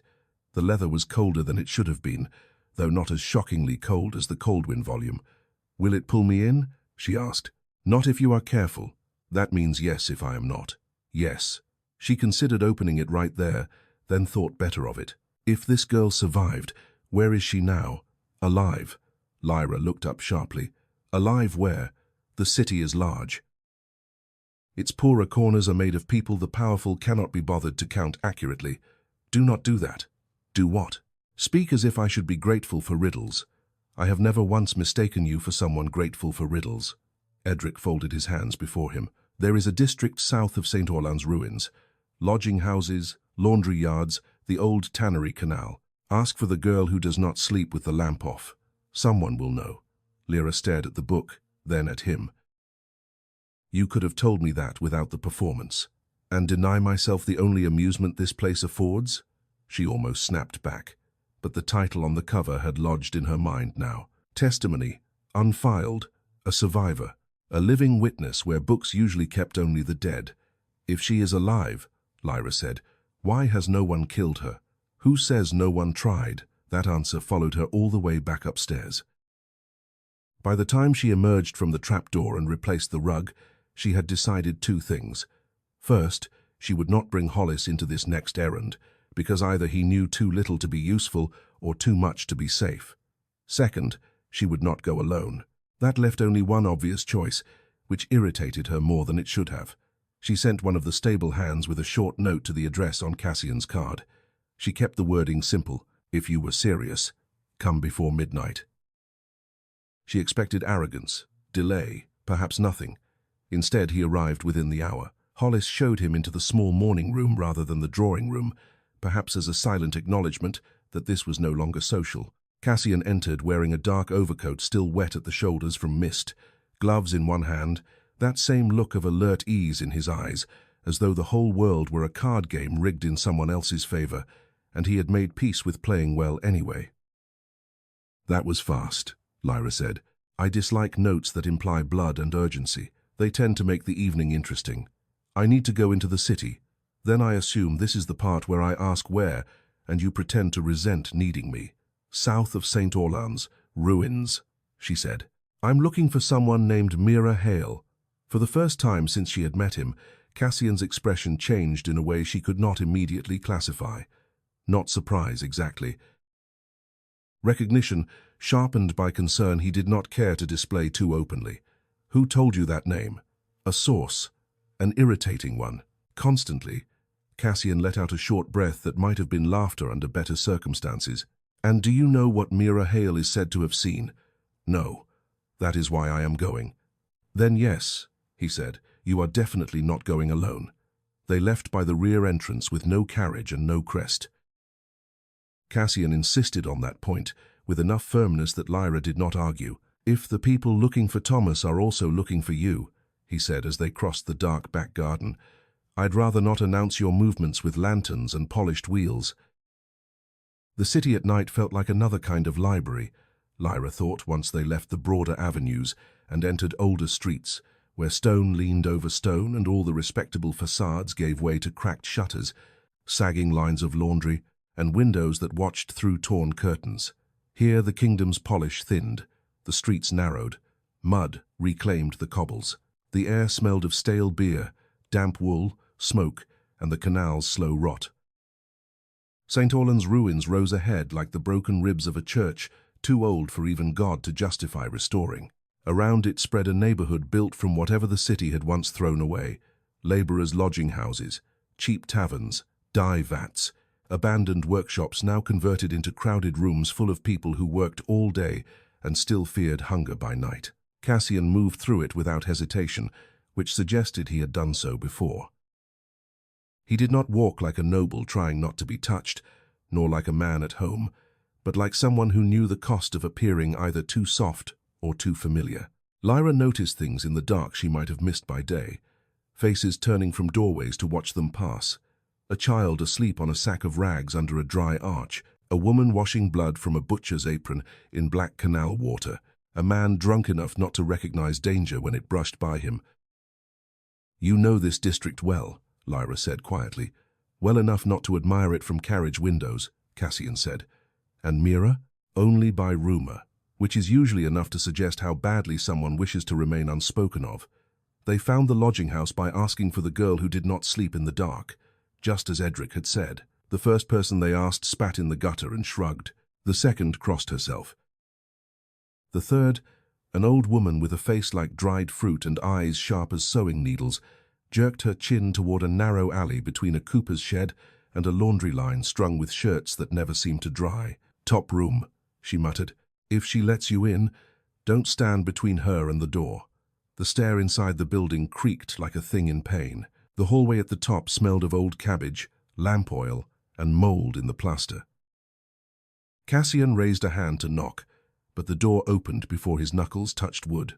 The girl in the doorway was younger than Lyra expected, perhaps 18, perhaps less if fear had not already carved hollows beneath her eyes. She was thin to the point of fragility, dressed in a patched brown skirt and a man's sweater too large for her, with a knife visible in the waistband, as though she had stopped caring whether people saw she expected violence. Her hair had once been dark gold and was now the color of dirty straw. The room behind her was lit by 3 lamps, all burning. Even at a glance, Lyra saw why people said she did not sleep with the light off. There was not a single shadowed corner in that room that had not been deliberately attacked by flame. "Who sent you?" the girl asked. Her voice was low and rough, like something that had not been used for ordinary conversation in a long time. Lyra glanced at Cassian, then back at the girl. "No one alive, exactly." The girl's grip tightened on the door. "Get out." "I know your name," Lyra said, "and I know someone wanted your testimony hidden. Then you know enough to leave." Cassian stepped slightly to one side, not crowding her, but angling himself so he could see both the stairs and the room beyond. "Mira," he said in a tone surprisingly free of condescension, "if we meant you harm, we would not have knocked. That's what men say before they break your teeth politely."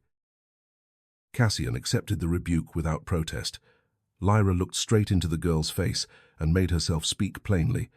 "A servant in my house was murdered this morning because he knew something. Someone searched my home.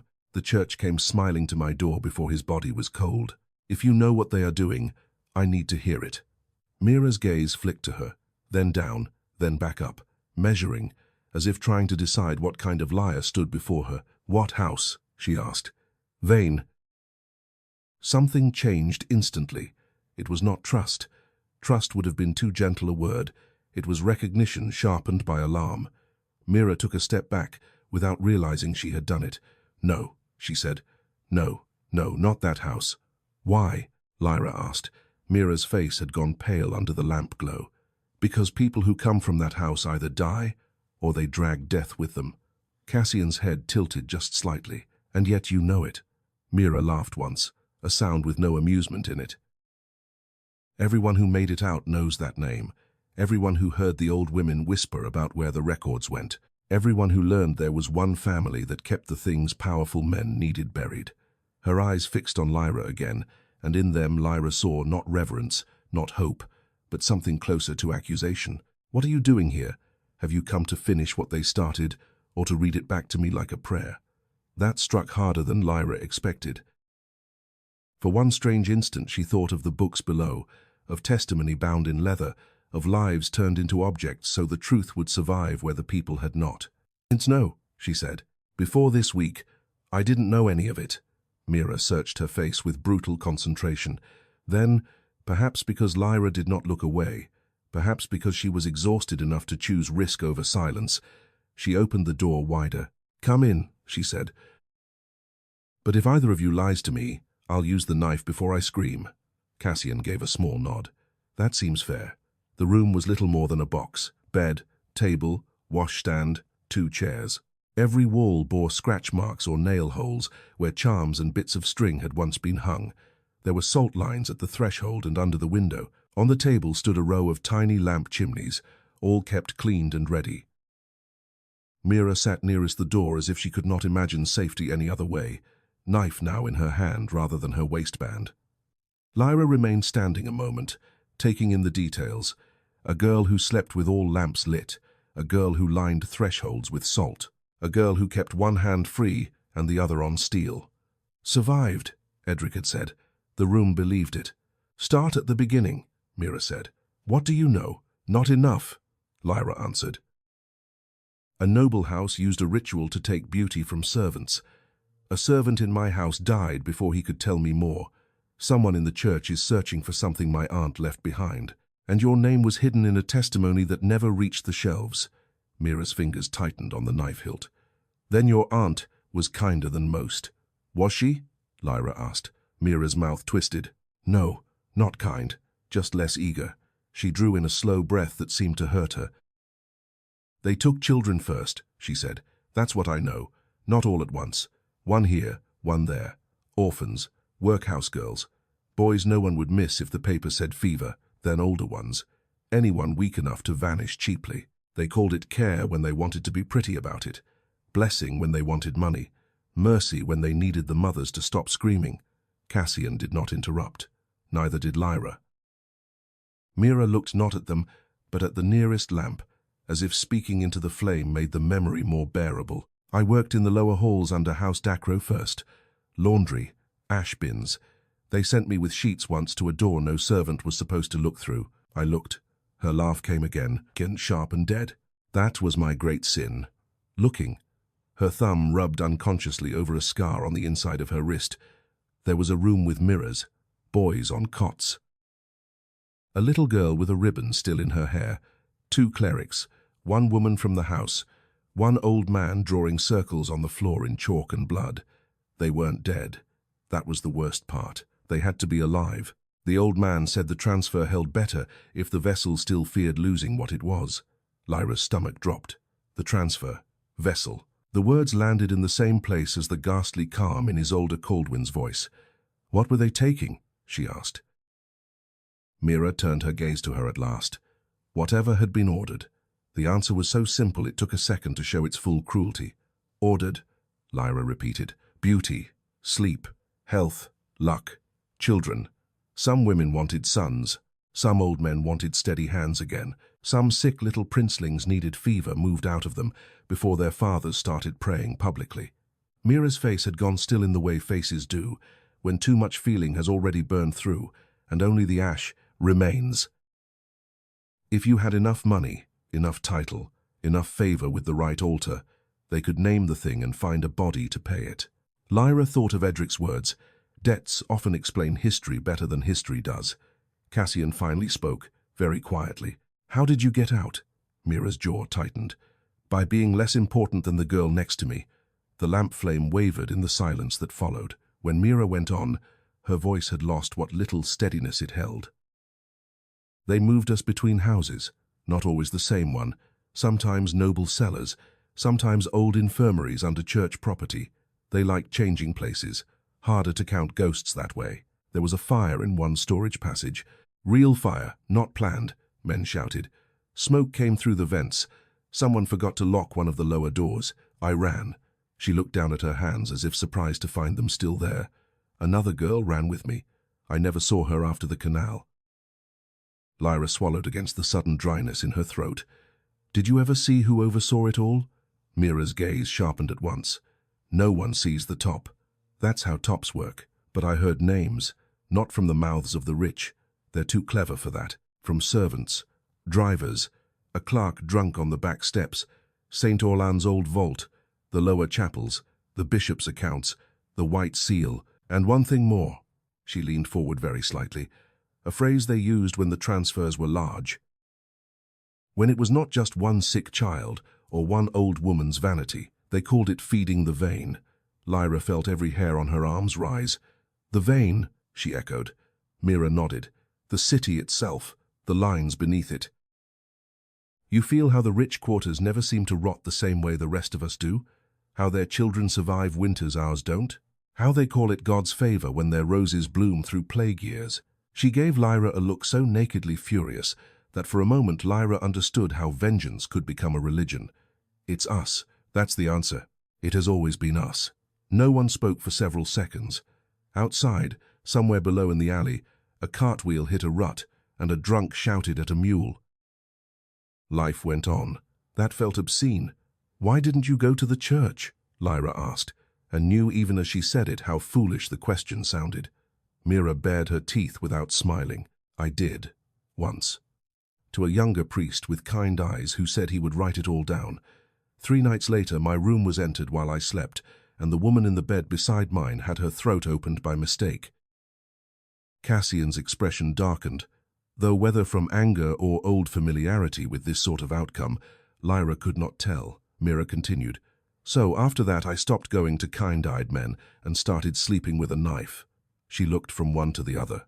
Now tell me why I should trust House Vane. Lyra stood very still. There was no good answer. No clean one.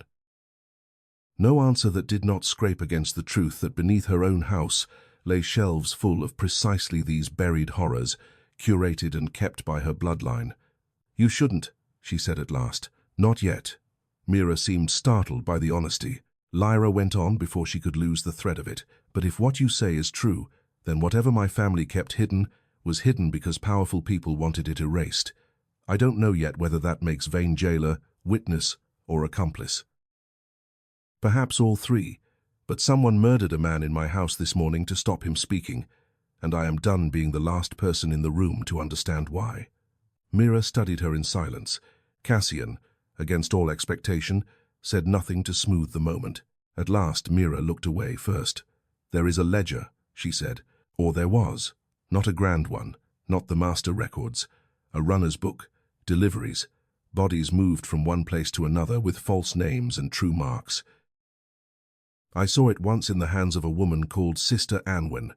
She worked under a bishop's clerk and liked gin too much to... By the time Cassian left Mira in the room above the apothecary on Dyer's Lane, the city had gone past midnight and into that colder, thinner hour when even drunks grew quieter and the fog began to sit lower over the streets, as if it too preferred not to be seen.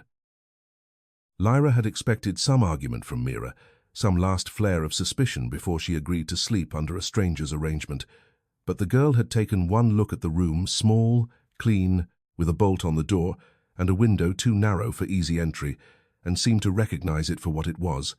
Not safety, but a pause. Sometimes that was the best the world offered. She had set her bundle on the bed, kept the knife in her hand, and said only, "If you're lying to me, I'll know before morning."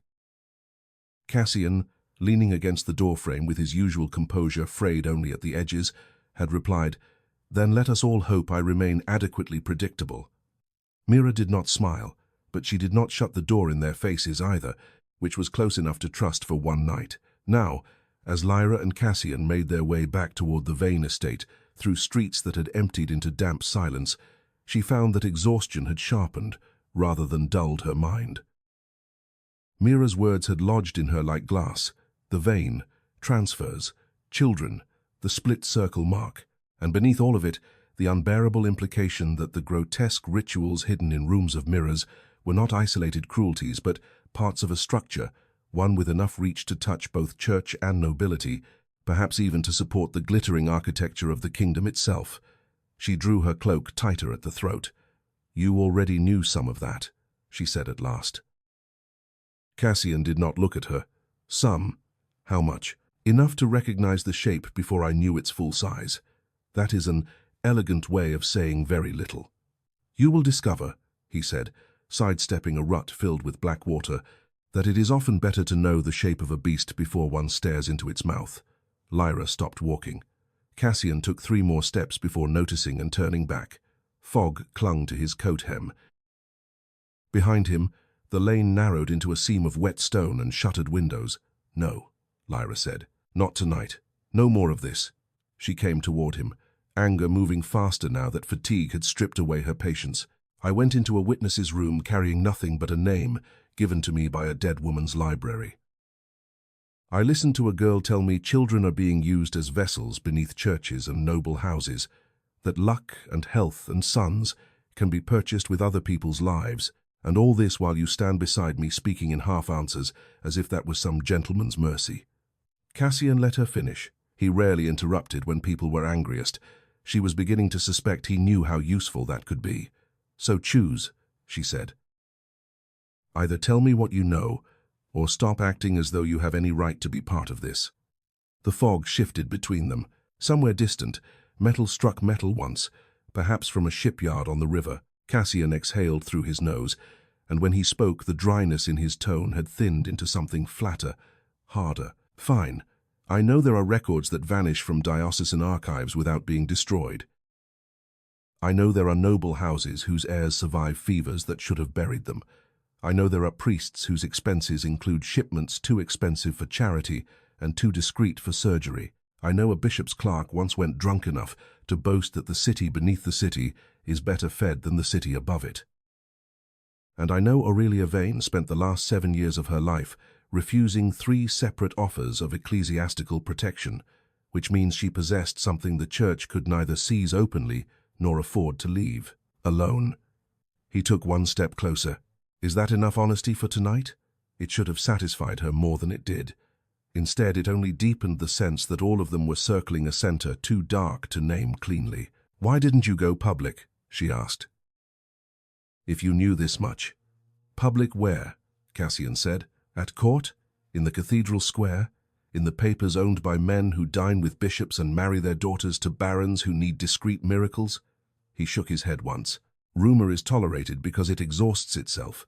Evidence is killed because it does not." Lyra wanted to reject that, wanted to call it cynicism or cowardice, or some nobleman's elegant excuse for inaction. But Mira's room, with its lamps burning in every corner and the knife in the girl's hand, would not let her. They resumed walking. This time neither spoke until the Vane estate loomed out of the mist, darker than the sky, all its windows extinguished, save 2 on the lower floor and 1 weak lamp in an upper servants' passage. Hollis opened the rear entrance before they knocked, as if he had been standing just beyond it, listening for footsteps. His lined face tightened very slightly when he saw Lyra was alone except for Cassian. "You are not hurt," he said. It was almost a question. "Not tonight," Lyra answered. Hollis's gaze flicked once to Cassian and away. "There is someone here to see you," Lyra stilled. "At this hour? She arrived not long after you left. I put her in the blue parlor and told her she would wait or leave. She chose to wait." "Who is she?" Hollis hesitated. "A woman who gives the impression that being asked her name before she volunteers it is an insult to civilization." Cassian's mouth moved as if a smile had almost happened, and then thought better of it. "Then I know exactly who it is," he said. Lyra looked sharply at him. "Of course you do." Hollis led them through the darkened corridors toward the blue parlor, a room Aurelia had apparently used for receiving people she did not trust enough to give a larger audience to. The lamp inside had been turned low, throwing amber over blue silk walls faded in strips where portraits had once hung. The woman waiting there had made herself perfectly at home, without appearing relaxed in the slightest. She sat straight-backed on a narrow sofa, hat and gloves still on, one ankle crossed over the other, a walking stick of black wood resting against her knee. She was perhaps in her middle-30s, though there was something ageless in the precision of her face and the severity of the dark hair coiled at the nape of her neck. Her clothes were plain enough in cut to pass for modesty, but the quality of the wool and the sharpness of the tailoring belonged to someone who could afford understatement and expected others to notice. A scar, thin and white as paper, ran from just behind her left ear into her hairline. She looked first at Lyra, then at Cassian, and in that single sweep of attention, Lyra felt weighed, measured, and divided into categories she would not have chosen for herself. "You took your time," the woman said. Her voice was low and unornamented, educated without softness. "I had errands." Lyra remained standing. "You're in my house," a point I noticed with some relief when the rain worsened. The woman's gaze moved briefly to Cassian. "And you brought company of the ornamental variety." Cassian gave a small incline of his head. "You are looking severe as ever, Isolde." "And you," the woman replied, "still have the face of a man who survives by being underestimated at first sight. That would wound me if it were not so profitable." Lyra glanced between them. "You know each other." "Regrettably," Isolde said. "Professionally," Cassian corrected. "Professionally, regrettably," she said, and turned back to Lyra. "I am Isolde Ma." "You may have heard my name from people who dislike it." Lyra had not, but the moment the woman said it, something in the room seemed to settle into place. She thought of all the things Mira had told them, of documents erased, of knowledge cut from its own evidence. "Why are you here?" "Because your aunt is dead. The church has become clumsier than usual, and I received word that a young woman with vein blood has begun opening doors she was not raised to fear correctly." Isolde folded her gloves into her lap with exacting neatness. That combination tends to produce historical disturbances.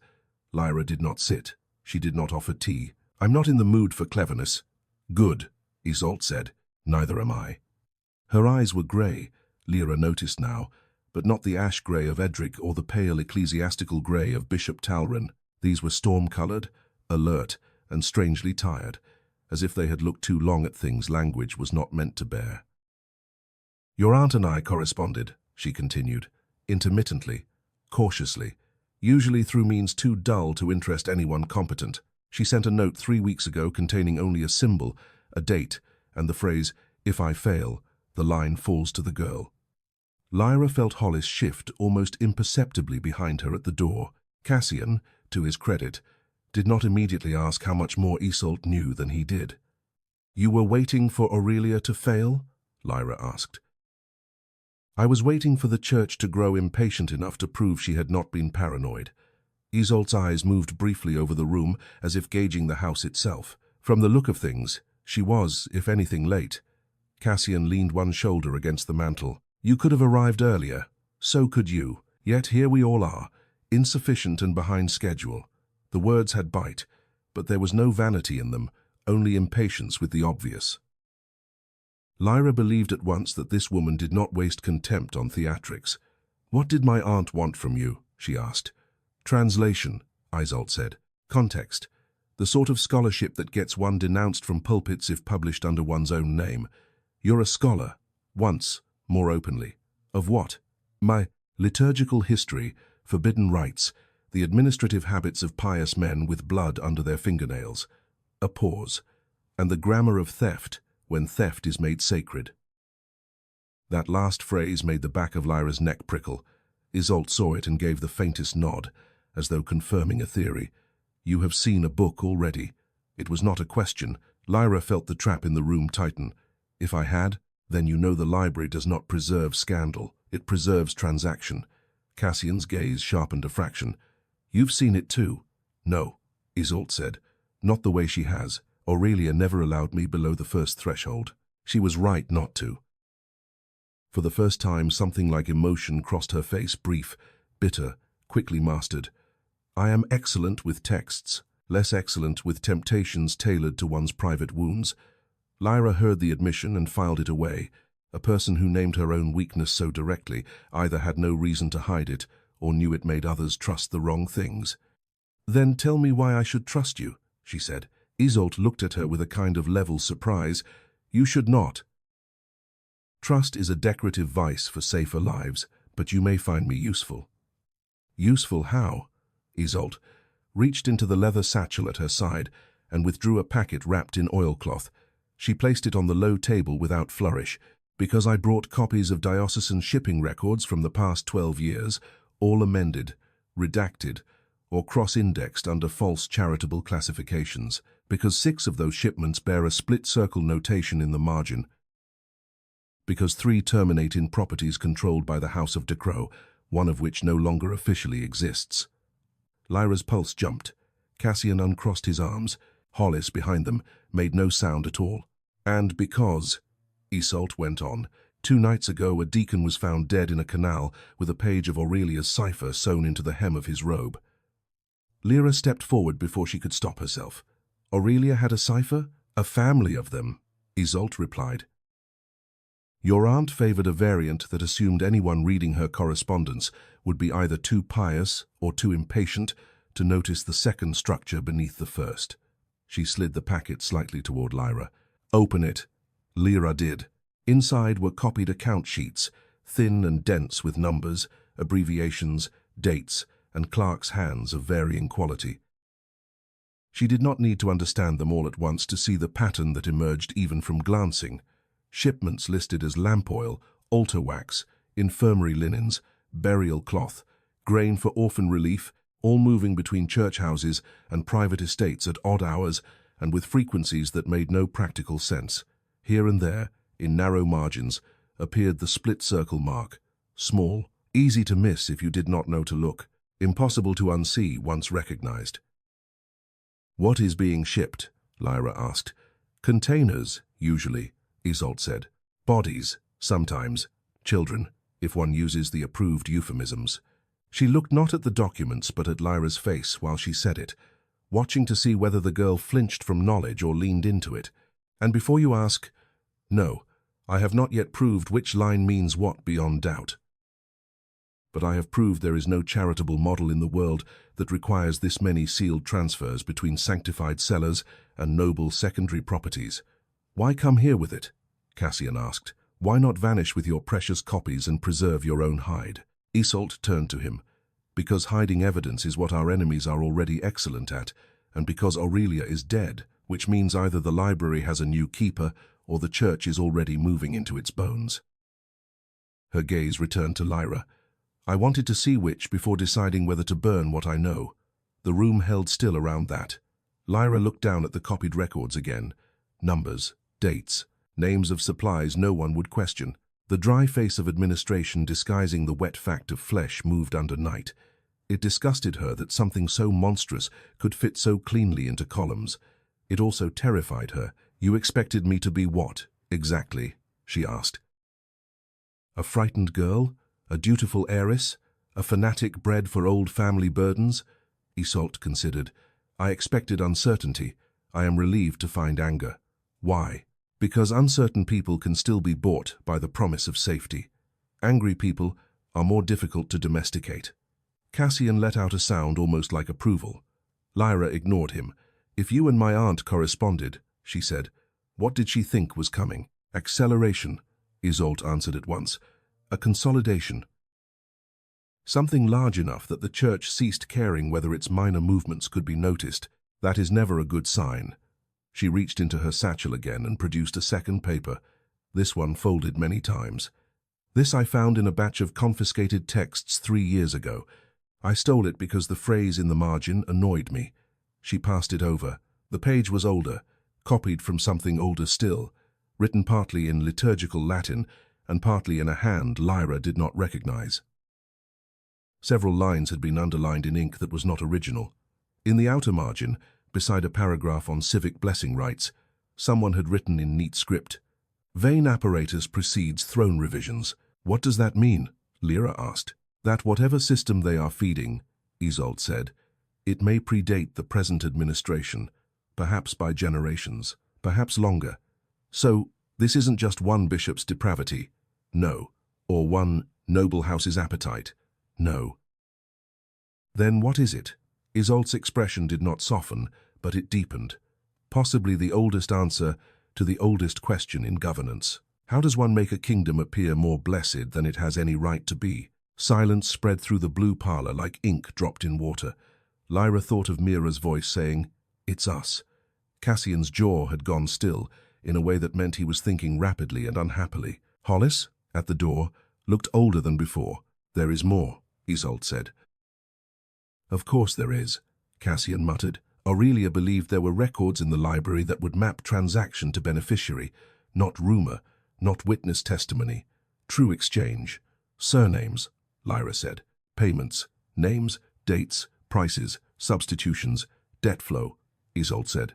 If such ledgers exist intact, they would not merely scandalize the right men. They could collapse the illusion that these transfers are exceptional. They would show structure. Lyra's fingers curled against the papers. She knew, suddenly, exactly why Talron had come smiling to the house, why Thomas had died, why the search of Aurelia's study had been so surgical. They were not looking for old devotional relics or a family embarrassment. They were looking for the bridge between the hidden machinery and the people who profited from it. The proof that the miracles above were fed from below. "And you think the library has that?" she said. "I think Aurelia believed it did," Isolde answered, "or that it could lead to it." Cassian pushed off from the mantel. "Then we have two immediate problems. First, Talron will search again. Second, if anyone learns Mar is here, the house becomes even more attractive to arsonists." "I expected a warmer welcome," Isolde said.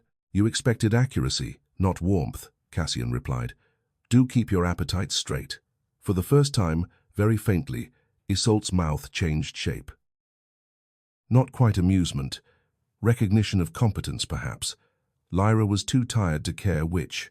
"Stay," she said to Isolde. Both of them looked at her. She went on before either could mistake hesitation for weakness. "At least tonight. If you have copies, if you can read Aurelia's ciphers, if you know what the split circle means and how these records talk around the truth, then leaving would be more dangerous than remaining." "For whom?" Isolde asked. "Everyone currently in this room," Lyra said. "Which is, regrettably, my point." Hollis inclined his head as if accepting a command already anticipated. "I will prepare the west guest chamber," he said. "No," Isolde said immediately. "Too exposed." Hollis blinked once. Lyra almost smiled despite herself. "Then where?" "An interior room," Isolde said. "No windows at ground level. 2 exits if possible. A door that locks from the inside and another object heavy enough to go under the handle." Cassian folded his arms. "You do make hospitality sound doctrinal. Survival usually is," Isolde said. Hollis, to his credit, did not appear offended. "The schoolroom suite," he said after a moment. "Second floor, north interior, service stair nearby. That will do." When Hollis left to see to it, the room seemed smaller. Lyra looked from Cassian to Isolde and felt the crude, reluctant shape of a coalition taking form around her. Not trust, not loyalty, not yet, but function, need, shared enemies. Perhaps that was the only honest beginning people like them were entitled to. "There is one more thing," Isolde said. She fixed her eyes on Lyra with unnerving directness. "Has the library shown interest in you beyond access? What does that mean? Has it placed books in your path, responded to your thoughts, extinguished lights when you lied to yourself?"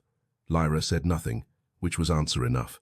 Isolde inhaled once, very slowly, then listened carefully. "Do not read alone if you can avoid it. Do not touch a volume whose title you feel before you see. And if the library ever offers you exactly what you most grieve, close the book and bleed on the cover before you open it." Cassian looked at her. "That is a remarkably specific instruction, because it is based on remarkably specific failure." The words landed with a dull force. Lyra studied Isolde more closely, the scar at her hairline, the slight stiffness in her left hand when she folded papers, the way she never once allowed herself to relax fully into the chair. A woman who had not merely studied dangerous texts, but been marked by them. "What happened to you?" Lyra asked. Isolde met her gaze and did not answer for several seconds. When she finally spoke, the flat control in her voice had sharpened to something thinner. "I once read a litany designed to reveal what had been erased from a sacramental archive. It worked." Her fingers closed over the gloves in her lap. "For 6 minutes I remembered every version of every altered page. I also remembered the names of 32 children the church had paid to render invisible in paper. Then the rite took its price. It removed my capacity to trust my own memory whenever I care too much what it contains. The room held her silence afterward, like a vessel holds poison. Lyra understood then why Aurelia had not let her below the first threshold. A scholar with that wound would be devoured by a library that tailored temptation to grief. So now, Isolde said, the hard control back in place by force, you understand why I am useful and why I am dangerous. I had already guessed the second, Cassian said. You would. Lyra gathered the copied records and the older page into a neat stack. The act gave her hands something to do while her mind adjusted to the new architecture of the situation, a witness hidden in the city. A scholar in her blue parlor, a church willing to kill servants and search her house, and beneath all of it, the library, waiting. Tomorrow, she said, hearing the authority in her own voice before she fully felt it, we compare these records against anything Aurelia left in her study. We question everyone still in the house. We find out where the split-circle shipments converge. And then I go below. Not alone, Cassian said at once. Not yet, Isolde said at exactly the same time. Lyra looked at them both. You are very quick to object for two people who arrived in my life less than a day ago. Cassian gave a slight tilt of his head. Experience. Terror, Isolde corrected. Accuracy, he said. Lyra, against all reason, almost laughed. The sound did not come, but the pressure of it eased something in her chest by a fraction. Fine, she said. Not alone. But I am not waiting much longer either. Too many people have died while everyone else debated methodology. That silenced them both. Outside, the house gave one of its old settling sighs, wood and stone remembering weather older than any living conversation inside it. Lyra felt then with sudden clarity that the night had shifted again. When she first inherited the estate, she had been a girl dragged into a dead woman's labyrinth. Then she had become prey, aware of hunters. Now, whether she liked it or not, others had begun to gather around the gravity of the thing under her house. Witness, scholar. Aristocrat with too many secrets. The shape of a dangerous company was forming, and in the center of it stood the truth. None of them yet had the courage to name, plainly. If the library truly held the ledgers Aurelia had died protecting, then what waited below was not just evidence of private evil. It might be the account book of the kingdom itself. This story has more parts coming up, so don't forget to subscribe to the channel and turn on notifications to catch the next episodes.